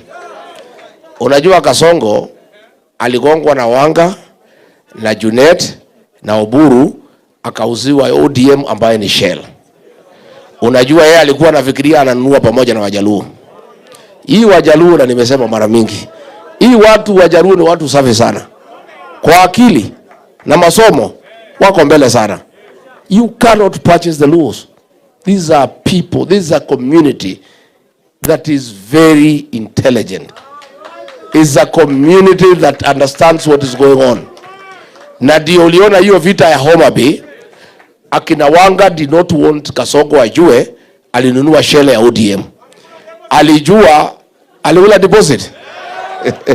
Alijua akina Sifuna na akina Babu na Orengo, if they are allowed to hold a good meeting, Kasongo will know that the Luos were not bought together with ODM, awache kutoa pesa. That is why Wanga na Junet na Remo Domolo waliweka vita kali. We have never seen such violence to make sure that a good meeting does not take place, so that Kasongo does not know ya kwamba Wajaluo are not with him. So I agree with you, and I'm very happy. It is true. The Luo nation has nothing against the Rigiji. Rigiji has nothing against the Luo nation. The Kikuyu nation has nothing against the Luo nation. In fact, wacha nikuambie, the day William Ruto made a decision to chase me away from government is when I toured Nyanza with him for 3 days. Na nilipata makofi kali kuliko yeye. And he has made sure that anajaribu kupiganisha mimi na Wajaluo. Na Wajaluo ni watu werevu. Siku ya mazishi ya Raila Odinga pale Nyayo Stadium, huyu Remo Domolo nilikuwa natoka kuja, akapaga gunsi ya Nairobi. Alitaka wanipige hapo, kuwe na vita, imesemekane nimekuja kuharibu mazishi ya Raila Odinga. I'm an intelligent man. I made a decision that huyu ni mzee wa heshima. We should not do anything that can spoil his last day of honor. I was supposed to come to Bondo. Again, wakapanga goons wakiwa na Wanga, wakuje wanipige. Mimi nikasema, nikienda nipigwe kwa Wajaluo. Na sio Wajaluo wamenipiga, ni goons wameletwa kutoka Nairobi. Ndio jamii yangu nyumbani ianze kuwa vita na Wajaluo. I'm an intelligent person. I decided, and I said, when we were celebrating Raila akienda AU, the speech I made about Raila Odinga and Ida is on record. I said what I needed to say about that old man. Give flowers to a man when he is alive. Don't come to his grave to shed crocodile tears. Na uongo. From there, I talked to Mama Ida. Nikamwambia mama, ningetaka nikuje kupiga pole. Nikapanga na jamii yangu. Tukasanya mang'ombe na kila kitu, tukapanga safari. Mama Aida akaniambia nitakupatia siku. Nikagoja. Baadaye she was appointed ambassador wa UNEP. Hiyo maneno ikakuwa. Sasa siwezi kuja kwa boma bila kugojewa na mwenye. If a day will come, one day, familia inikubalia nikuje nipige pole, na tutakuja na watu wetu. And our people have said, come, tunataka kuenda kwa Raila Odinga. Because yeye alisupport Mwai Kibaki tu. Na tuko na shukurani. Na tumekuja kupima kabisa. Tukikompea huyu Raila Odinga na William Ruto, yeye bado kosea sisi wote mlima. There is actually nothing he ever did against us. Ilikuwa tu ni vita ya siasa. I am going to come and visit Nyanza. Mimi, I have talked with my good friend Babu Owino. Babu Owino is my good friend. And is my buddy. Na ni rafiki ya watoto wangu. Na nimemwambia Babu, ameniambia kuja, watu ya Nyanza wanataka kusikia ukweli. The last time niliita Ramogi. ile mtu anaitwa Trevor Obija aliitwa na Omolo akaambiwa asinipatie nafasi niongee. Naye kiti alikuwa anatafuta huko ni Nyakach ikaenda. Si ndio? So once nikirudi nitaita Ramogi tena niongee na hawa. I'll arrange a tour of Siaya, Migori, Homa Bay and Kisumu Dala. I'll come. And I want to say William Ruto is working very hard to create a wedge between the Luo nation and the mountain. Ndio wa Junet wananitukana kila siku na akina Wanga, lakini we know wanatumiwa na Ruto. There is no conflict whatsoever for whatever reason between the Luo nation and the Mount Kenya. Tulikuwa tunapigania viti. Raila akisimama president, Kibaki anasimama, tunakuwa na mgogoro. Saa hii we are not fighting. Na mimi niseme Wanga mnasema ati Rigiji ako na shida na Wajaluo. Mimi I never ran against Raila Odinga. I was never his opponent. Mtu alishindana naye ni William Ruto. Mimi sikuwa president, Wajaluo wakiwao kwa maandamano. I was not there. So hii maneno mnajaribu akina Wanga kuniwekelea, mimi nimeumiza Wajaluo wapi? Ours was just political competition. But I have never done anything against the community. Na nimesema mara mingi, the man who mentored me into leadership is a Luo man called Samuel Eric Oreta, who was district commissioner Kiambu, a man from Kedube, ambaye ndiye alinifundisha utawala. And I remain forever grateful to Bwana Oreta. Peter Raburu alikuwa district commissioner wangu Kakamega, alinifundisha kazi mingi sana. The late Hezekiah Oyugi was my PS. Alinifundisha kazi. Mimi nimesema mara mingi. nimesema mara mingi. Mimi nilikuwa na shida hii, tumbo yangu inanisumbua, naenda kwa daktari na mpaka nikapata profesa Mjaruo pale anaitwa Uhutu. Akagusagusa, akajua tembo gani, akanipatia dawa. For 7 years I have no problem. Mimi madaktari yangu ni Wajaluo. My architect ni Mjaluo. Engineer yangu ni Mjaluo. Wale watu wananisaidia mechanics ni Wajaluo. These are great people. Na ni watu ambao ni watu wazuri. And they are very serious in what they do. Ukitaka daktari ambaye atakuangalia vizuri, look for a Luo professor. So wewe Kasongo, don't try to come between me and the Luo nation. Sisi hatuna shida na watu. So please, kwa sababu ya masaa. Nitapatia nyinyi. Haya sawa. So what we do, good people, najua mko na maneno, but please, I beg you because we have a tight program. Wacha hao viongozi waseme jambo, mama boys waseme jambo, niseme mambo matano, munipatie a few minutes, niende niweke kwa ile report, alafu tuende press conference pamoja na nyinyi. Tumekubaliana? So give give the leaders waseme jambo. Welcome mheshimiwa wetu kutoka Kirinyaga, women representative wetu Jerry Maina, women representative Kirinyaga County, fierce and very progressive. Karibu mheshimiwa.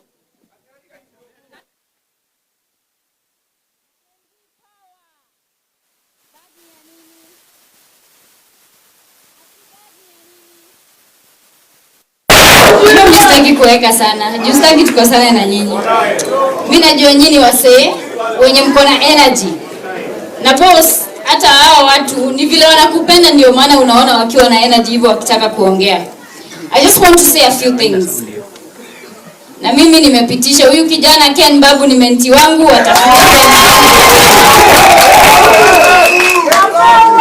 na watu sasa mtulie vijana.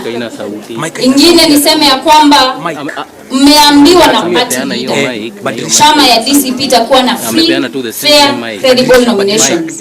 Mimi nilichaguliwa pale Kirinyaga at 27 years. So nilikuwa ndio nimemaliza shule, nikapata first job, wakanipea kazi. Vijana mjitume. Msiasikwambie ati you're too young to run. Asikwambie ati wewe una kitu, wewe kuna mali unaweza enda. Hata mimi niliambiwa bana. Hata mimi niliambiwa kuna mali naweza enda. Ujitume kwa ground. Enda ongelesha au kina mama, wazazi wetu, wazee. Ongelesha vijana wenzako. Kampeni yangu iliraniwa na vijana. Na najua Alex Samson wako hapa ndiye alikuwa anaongoza blogging team. Na vijana wakajituma. So me I know young people can lead given the opportunity to lead, Your Excellency. Hizo nominations by the way tunawaambia si za watu wazee, si ndio? Nominations ni za vijana kwa chama ama ni aje? Because wale wenye wako na do wanaweza enda ground, wanaweza waende wapange vitu hivi 1 2 3, lakini vijana juu wako na idea za kulidi nation ndio wanafaa kuwe pale. Na si kila time ati vijana wako forefront ya vita, lakini ikifika ni nominations tunaanza kuona kuna wase wengine hapo hata hatukuwa tunaona kwa campaign ama ni aje?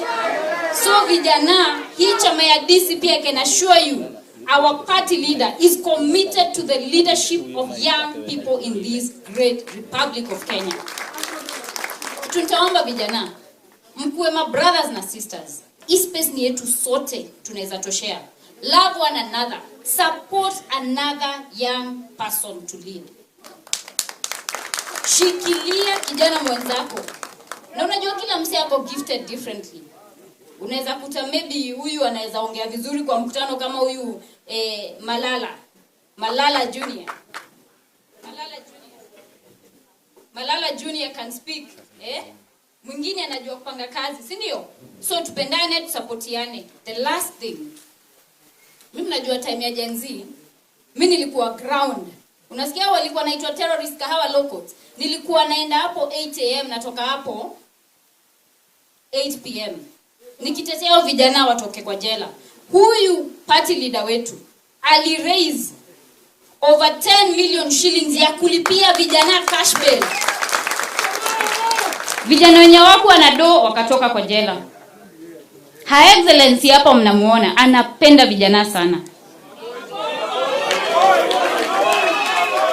Wacha niwaambie, na unajua nitasema tu kidogo tu, Her Excellency.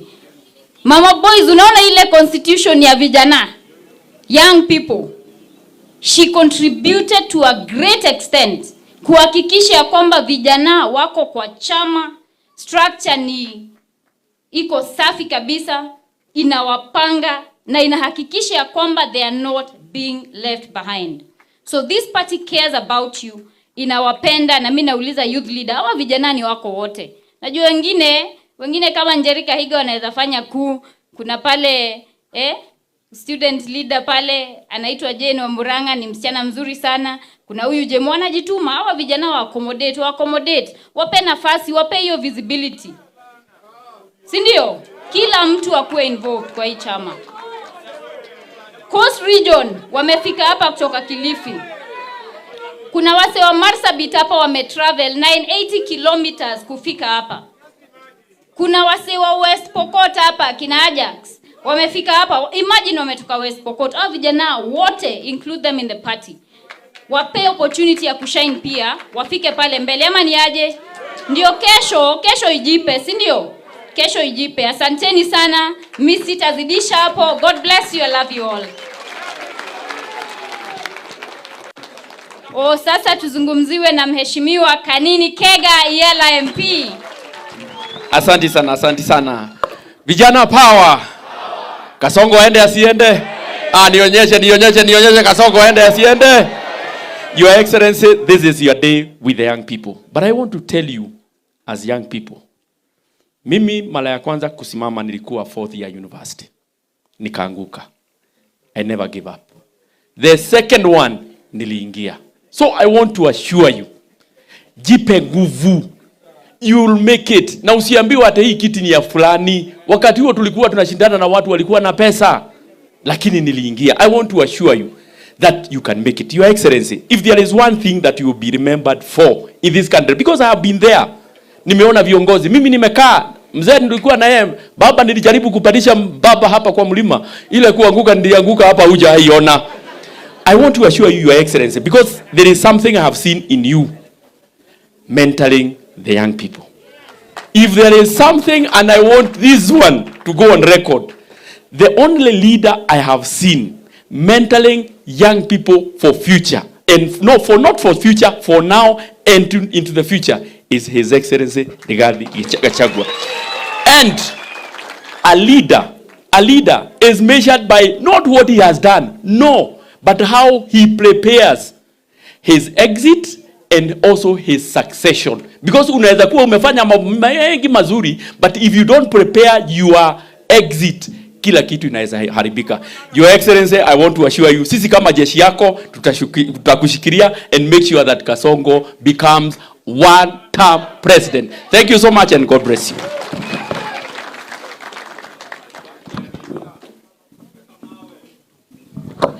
Your Excellency sir, hawa vijana wote the whole time wamesema kuna sauti wanataka kusikia. Kuna sauti wanataka kusikia. Sauti mnataka kusikia ni ya nani? Mnataka kusikia nani? Your Excellency, please come address the youth.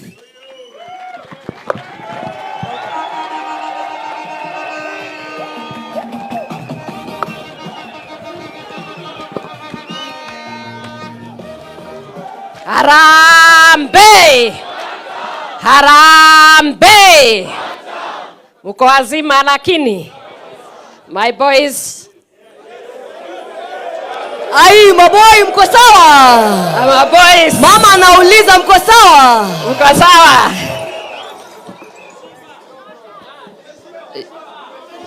Mumeshiba?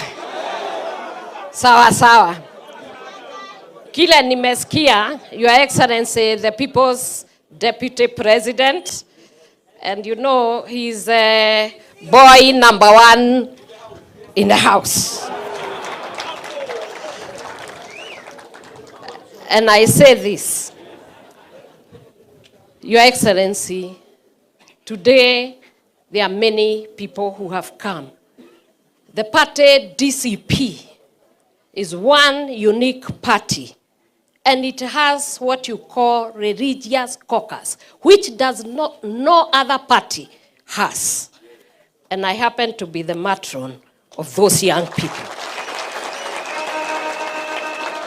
Those people came from many different counties. I would like you, Your Excellency, to see them as they stand. They were the first here to arrive here at 7 in the morning.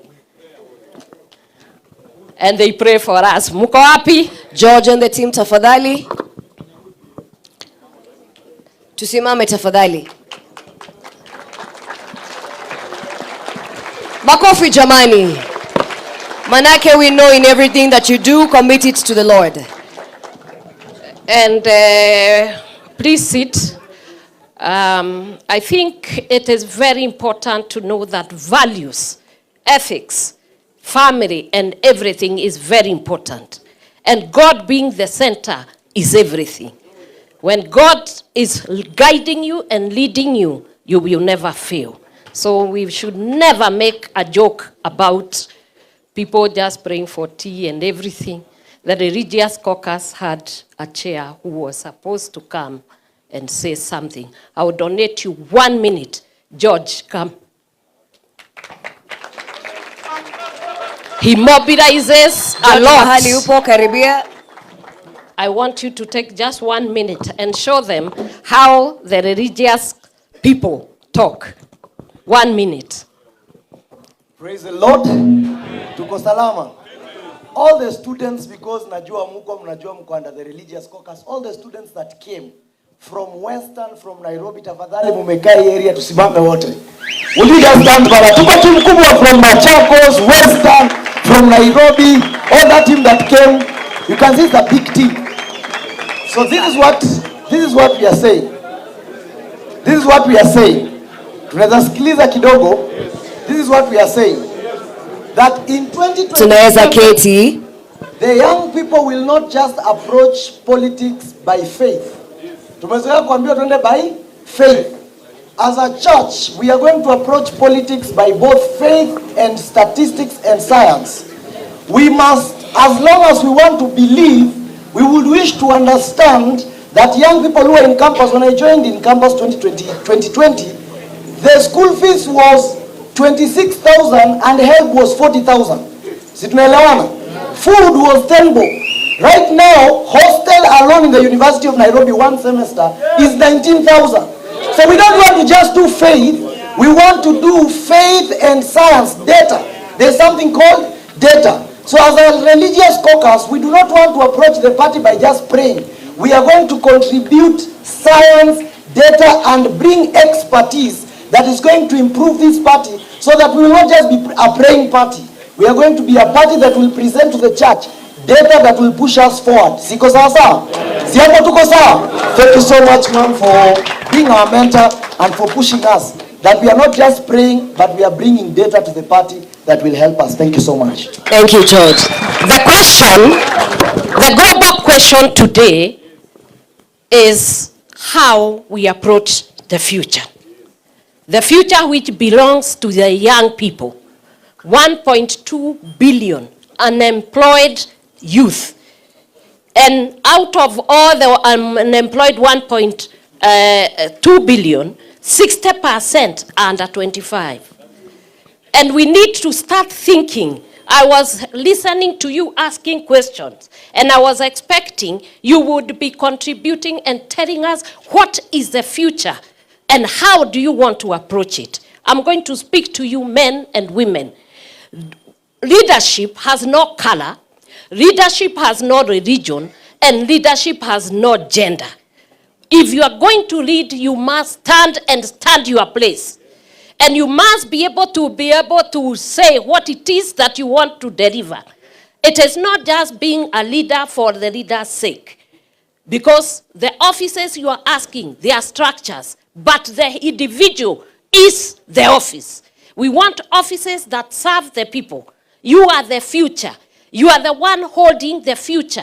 You are the ones who have gone to school. You are the ones who are suffering from help. You are the ones who are suffering from this SHA and everything. And therefore, you are to shape the future by becoming who you are supposed to be. Stand up with your feet, think with your mind, and operationalize whatever system and structures that are going to be there. If it is your leaders, hold them accountable. It is not just whipping emotions. It is a place where you ask, what are you going to do? And then, once they go to the end of it, have a marking scheme. Even yourselves, you'll be marked. There is something called accountability. You have seen His Excellency, he has been standing firm and bold. And if it is the truth, it must be said to whoever, wherever. It must be said. And when it comes to young people, existential threat of the young people is refusing them to have the democratic right to express themselves, because the future belongs to them and their children. If they are going to contribute to this country, they must be allowed to express themselves. They must be allowed to speak. They must be allowed to work within the space to see that the future is well grounded. Are you hearing me? Yes. And young people, let me tell you, sometimes if you see us standing and talking, I come from a background that many of you have read. The next thing is that I'm not just a housewife. Ask him, he found me at the university. Okay? Ndiye alisema aliniweka box. Lakini nafikiri tuliwekana box. Sisi wawili. And I'm a banker by profession, and I have been in project management, and I have seen. That is why in my office, I decided to do something that was different. To take care of the widows, orphans, people who are differently abled, and the boys. And I assure you, with His Excellency, when we get there, there is going to be affirmative action for the boy child. There is going to be one. But all I ask you in leadership, please stand your ground and make sure you are standing not for status, but to serve the people. God bless you. Asante sana, Your Excellency. Please remain there, and His Excellency, so that you can receive this proposal. from the persons with disability proposal. Manake, you've been championing that very important noble cause where they want to be heard. Your Excellency, you will receive this proposal from this team. They also have a gift for you. Tafadhali tuweze kuwa tunakaribisha ile zawadi yao. Tafadhali karibisha ile zawadi. Ladies and gentlemen, members of the 4 states, Her Excellency, His Excellency receiving the proposal from the Persons with Disability DCP League. Inaeleza maoni yao kuhusu ni vipi wangependa kuwa included. Sababu sote lazima tuwe tunapata mambo yetu sawa sawa. Shikilia zawadi kidogo. Baada ya hapo, Your Excellencies, mtareceive zawadi. Zawadi hii imetoka bado kutoka hii team. Ni zawadi murwa kabisa, Your Excellencies. Tafadhali shika muweze kuelewa. Kidogo tu. Zawadi hii, Your Excellency, unakumbuka kuna siku kadhaa uliwahi sema umechukua muda kidogo kwenda kwenye mlima kufikiria zaidi na haswa kuomba mwongozo kutoka kwake Mwenyezi Mungu. Basi hawa wameweza kukuletea zawadi na kukutunu. Waseme tu. Thank you so much, His Excellency the Deputy President Gitungati 001. Vijana hai. Vijana hai. Your Excellency, hii ni zawadi ambayo tumekuletea. Wakati ambapo ulisema umechukua leave ya kuenda kupumzika na kuomba. Tukaona kuna mlima hapa na kuna mto. Wewe ndio kingpin in Mount Kenya.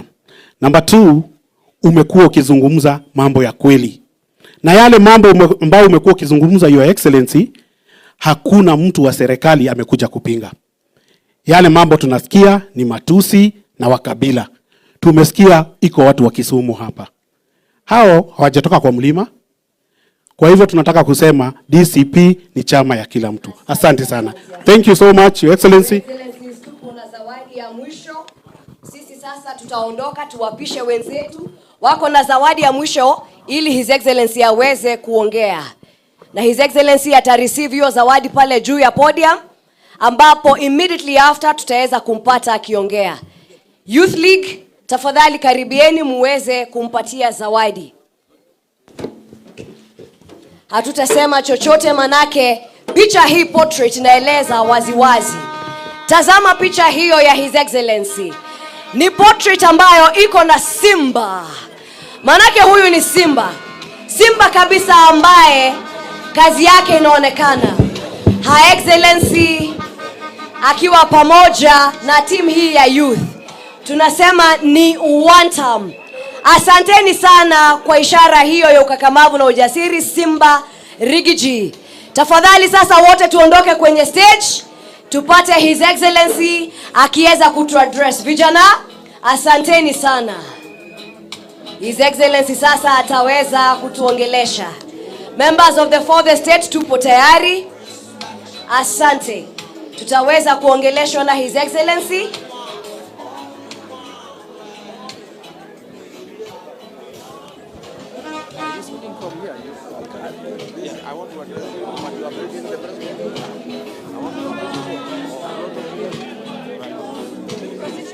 I don't know where you want me to speak from. You speak from that fine. Yes.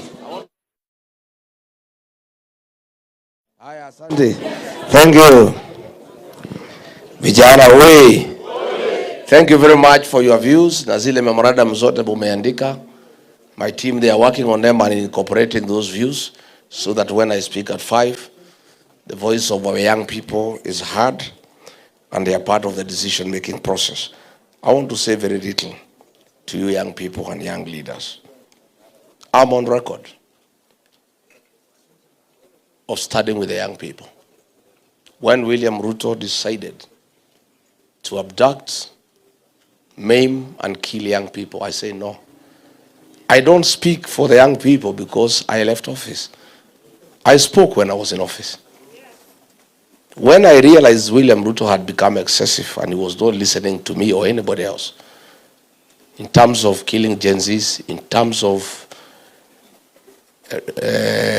taking everything from the country, in terms of looting public resources, I came here and went to the mountain to pray. I was here for 8 days. and ask God to help me to make a decision whether to just sit by, enjoy the privileges and the perks that go with the office of the Deputy President, or say no and face the consequences. I left office, I switched on my phones, I came here to this forest here and prayed. And God showed me the way and said, no, you can't sit back and enjoy the privileges and the perks that go with the office. Stand with the people of Kenya, stand with the young people, stand with everybody, and face the consequences, whatever they are. And I went back to Nairobi and I started telling him no. In cabinet, in Security Council meeting, I said no. When the issue of young people came, and he gave instructions that they should be abducted and tortured, and if possible, killed, I said no. I was the lone voice in the National Security Council. And I said no. I said, Mr. President, one is against the 10 Commandments. Thou shalt not kill. Number 2 is against our Constitution. Everybody, anybody who has committed a crime should be arrested and taken to court to face justice. I also said I'm a parent. I'm a father to some young boys. And I would not like them to face what you are saying. And I said no. And he was very unhappy with me. In fact, that is what now made him and me disagree completely. Then there was the Finance Bill 2024. When it was brought before the cabinet committee that I chaired, I said no. And some members there texted him, and he told me, let it come to the main cabinet. I was the lone voice. I oppose Finance Bill 2024. And I started telling MPs to listen to the ground. And I told him this thing, people cannot accept. And if you force it, you'll have an egg on your face. He told me off and told me I'm opposing government from within. I went away. And of course, people said no. The Gen Zs came out. I called Professor Kindiki. That's why I have very little regard for that man. Very little regard. I called him. Yeah? I called him after the Security Council meeting. I said, Professor, what you are being told to do, is it right? Is it biblical? Is it in accordance with the Constitution? As a parent, how can you? And he said, no, mimi lazima nifanye vile rais amesema. Lazima nifanye vile rais amesema. Nikamuuliza, including abducting and killing young people. Sasa kama rais amesema, mimi nitafanya nini? I will never. You know, if he refused, and I had refused, the two of us, probably those boys and girls would not have died. If Kindiki had put his foot down. Because even the IG then was uncomfortable. But he was a coward. The general was just there. You know, I told Kindiki, please, let's go and face this man and tell him this decision is wrong. He said no. So it happened. So what do? I'm Deputy President. The government that serves have killed people in Parliament, have exterminated young people with a great future. I am part of that government. What do? Again, I prayed. I said, God, give me courage, give me strength to make a decision. I took a plane and went to Mombasa. The killing had happened on June 25. In the evening, William Ruto called a press conference. He never invited me. Ordinarily, I would be there. And called these young people criminals and treasoners and says they'll be hunted like rats. I was very offended. So the following day, I called a press conference in Mombasa. And I was in office. I said, I don't agree with this decision. One, these young people are not criminals. They are my sons and daughters. And they have a legitimate concern. And somebody should listen to them. And this is wrong. He later called me and really abused me. And told me I'll know who he is. And I'll face the consequences. The decision to start my impeachment started on that day. I stood with the young people of this country. And I lost a job that I had looked for. He did not give me the job. I looked for it. I mobilized votes. I was voted for. I lost privileges. I lost everything. But I stood with our young people. I'm asking the young people of this country to also make a sacrifice for me. Knowing very well, if I made that decision to lose my job to stand with them, if I am president, nobody will ever kill them. Nobody will ever abduct them. Nobody will ever take them through that torturous journey. I am a firm and a serious believer in the destiny of our young people. If you check the people around me, the young MPs, the ones who are elected, they are all young people. And they are the ones who drive my leadership and my politics. And the great strides I have made in selling our party and popularity across the country is because I have energy around me. I have young people around me whom I've allowed to advise me, whom I've allowed to help me look for leadership. I am a very genuine believer. And that's why I disagree with anybody who says you are leaders of tomorrow. Anybody who tells you that, that is an insult. You are the leaders of today and tomorrow. You are the present and the future. And I want to challenge you today. You people are fearless. You people cannot be bribed. You are all saying you don't want William Ruto. Let me tell you, if the young people of this country today made a decision, William Ruto will go home. For sure, as December 25 is Christmas, he'll go home. Because you have the numbers. And you cannot be compromised. But I want to challenge you. Criticizing William Ruto on the smartphone is not enough. Shouting one time is not enough. Saying how bad he is not enough. Even telling me he's a goon is not enough.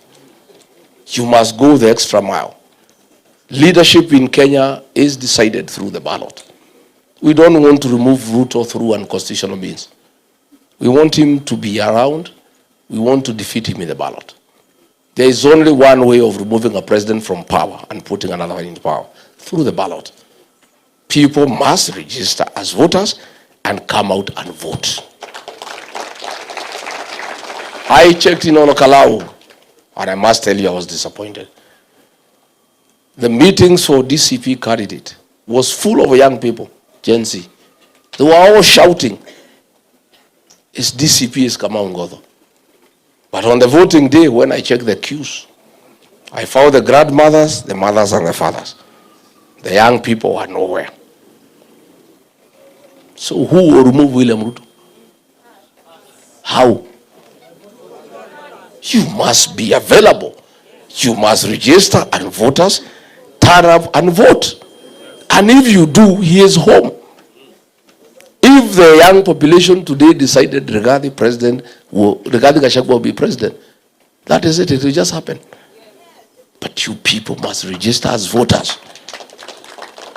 The tool of transformation is the ballot. The method of transforming a country is registering as a voter and turning out to vote. Writing criticism on smartphone is good.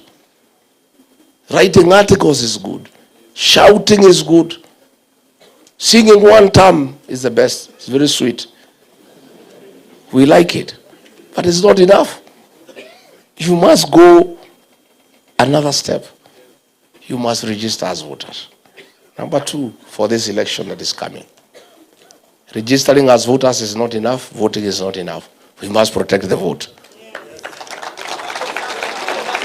This vote, our vote in Bere was stolen before our own eyes. We had won, it was stolen. In Malava, it was stolen. Then we learned lessons from Bere.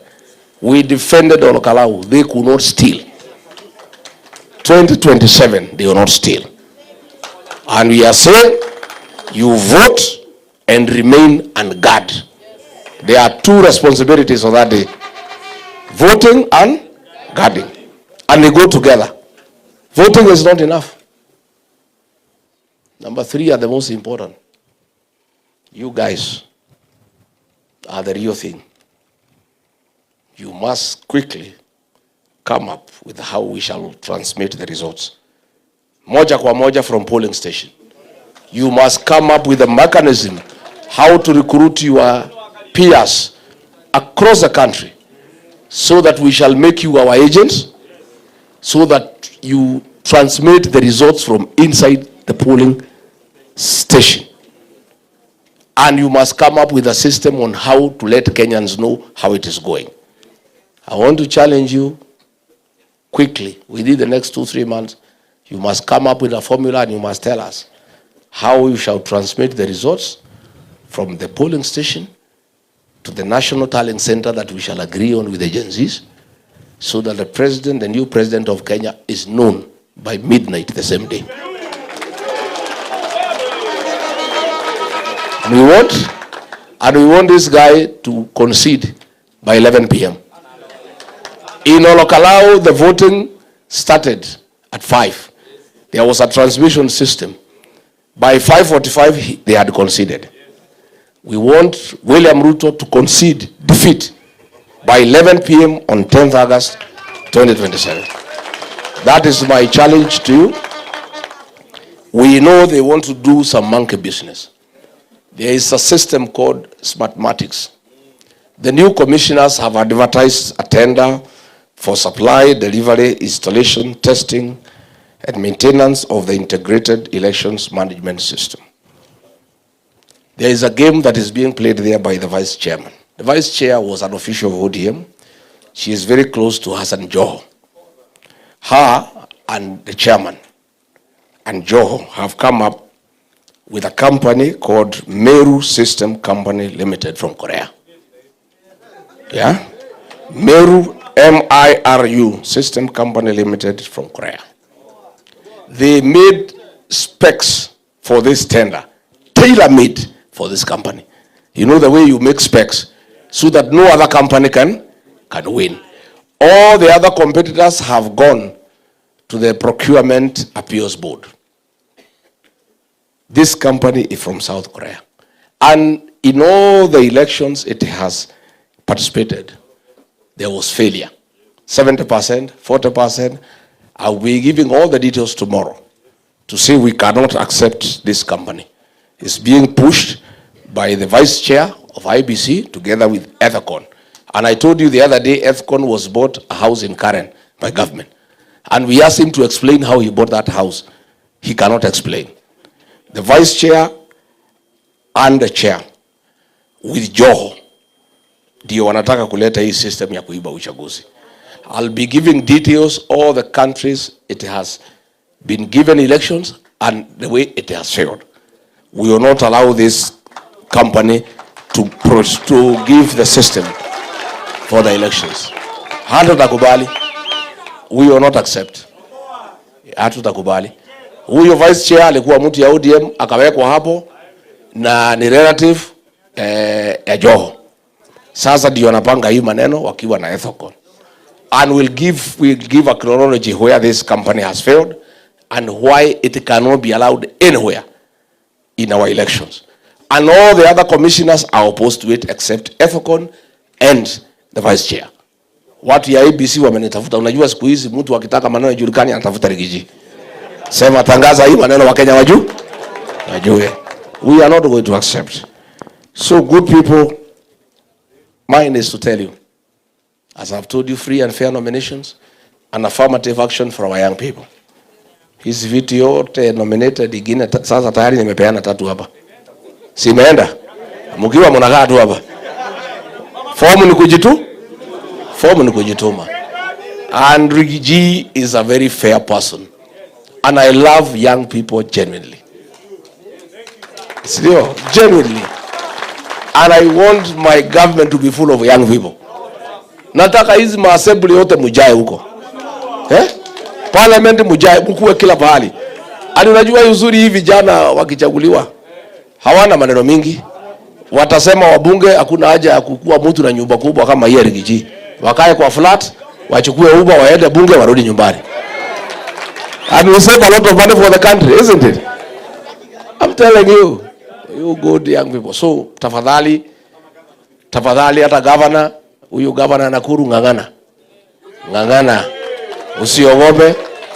Usiogope. So, good people, I want to thank you for your contribution. Nitakuja. Na nitatembea kila pahali kwa Jamhuri ya Kenya. You know, Kasongo amesema hataki, hawezi fanya kazi na Rigiji. Anaweza fanya na mtu mwingine yote isipokuwa Rigiji. You know why? Nyinyi mnataka nifanye kazi na Kasongo? You know why he cannot agree? See, I was with him. Kuna mambo nilikataa. So he cannot work with me because to start with he is a thief. One, he knows I cannot allow him to abduct people and I cannot agree to extrajudicial killings. Number two, he knows I cannot agree to sale of public assets. Number three, he knows I cannot agree diversion of security money for politics. Number four, he knows vile amechukua jamii moja yake amejaza polisi na kila pahali, siwezi kubali. You know? He also knows I am not a yes man. Yeye anatafuta sanamu. Si yako na moja? Yes sir. Wewe Sabrano. Wewe Sabrano. Kuja hapa. Hii vijana ya Gen Z wananisumbua. Imagine wananichora. Wananiweka kwa jeneza. Sabrano nisaidie. Abduct these people. Kill them. Hakikisha umewaangaisha. Sabrano ni bure si bure? Ni bonoko si bonoko? William Ruto is saying he can work with everybody else but not Rigiji. Because Rigiji cannot be a yes person. He is a truthful man. He is a man whose morality is at the highest level. Rigiji is a man of integrity. He cannot agree to corruption. He cannot agree to sale of public assets. He cannot agree to nepotism. He cannot agree to support things blindly that are not good for the country. And he is right. He cannot work with Rigiji. I want to say I cannot work with William Ruto because he is a killer. I don't believe in killing people. I don't believe in stealing the public. So, yeye nimesema if he can get somebody else wa kufanya kazi na yeye, afanye na yeye. Mimi mambo ya goons siwezi kubali. Na tuliwachana na yeye kwa sababu tabia yake ni mbaya. And he cannot change that man. So there is no possibility that we can work together. In any case, listening to the people of Kenya, atafukuzwa next year. Sasa hata hii anasema hawezi fanya na mimi, atakosa kufanya na mimi na atakuwa nyumbani. Unless anaongea mambo ya kulima shamba yake. Unless he is saying hatuwezi lima shamba pamoja. Because from where I sit, Eco International Organization, very credible, imefanya poll. His rating is at 17%. And as a sitting president, it cannot get better, it can only get worse. So mambo ya Kasongo is a fait accompli. Is what the Italians call finito. Inaitwa? Na ile vijana wanaita kufinish? Ati vijana wanaita kufinish? That is it. So there is no possibility that he can work with anybody else, not just even Rigiji. Because you'll not be there. Unless he's looking for a farm manager or he's looking for somebody who can run his businesses. Yeah, afanya na hao watu. Vijana tumeelewana? Nimeshukuru sana. I need to go ni prepare kidogo ndio mtania company kwa hii pressa mtapanga. Maybe nitakuja tu kufanyia hapa provided you listen without talking so that we can deliver to the country. Yes. Si ndio? Si ndio? Kabisa. So you can stretch your feet kidogo 5-10 minutes then we retreat here ndio niseme ile nataka niseme kama ni. It is even good that I'm using the communique from Wamunyoro in the company of young people. Absolutely.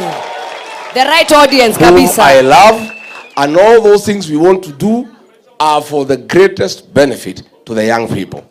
Because hii Kenya ni yenu. Sisi miaka yetu naendelea kusonga.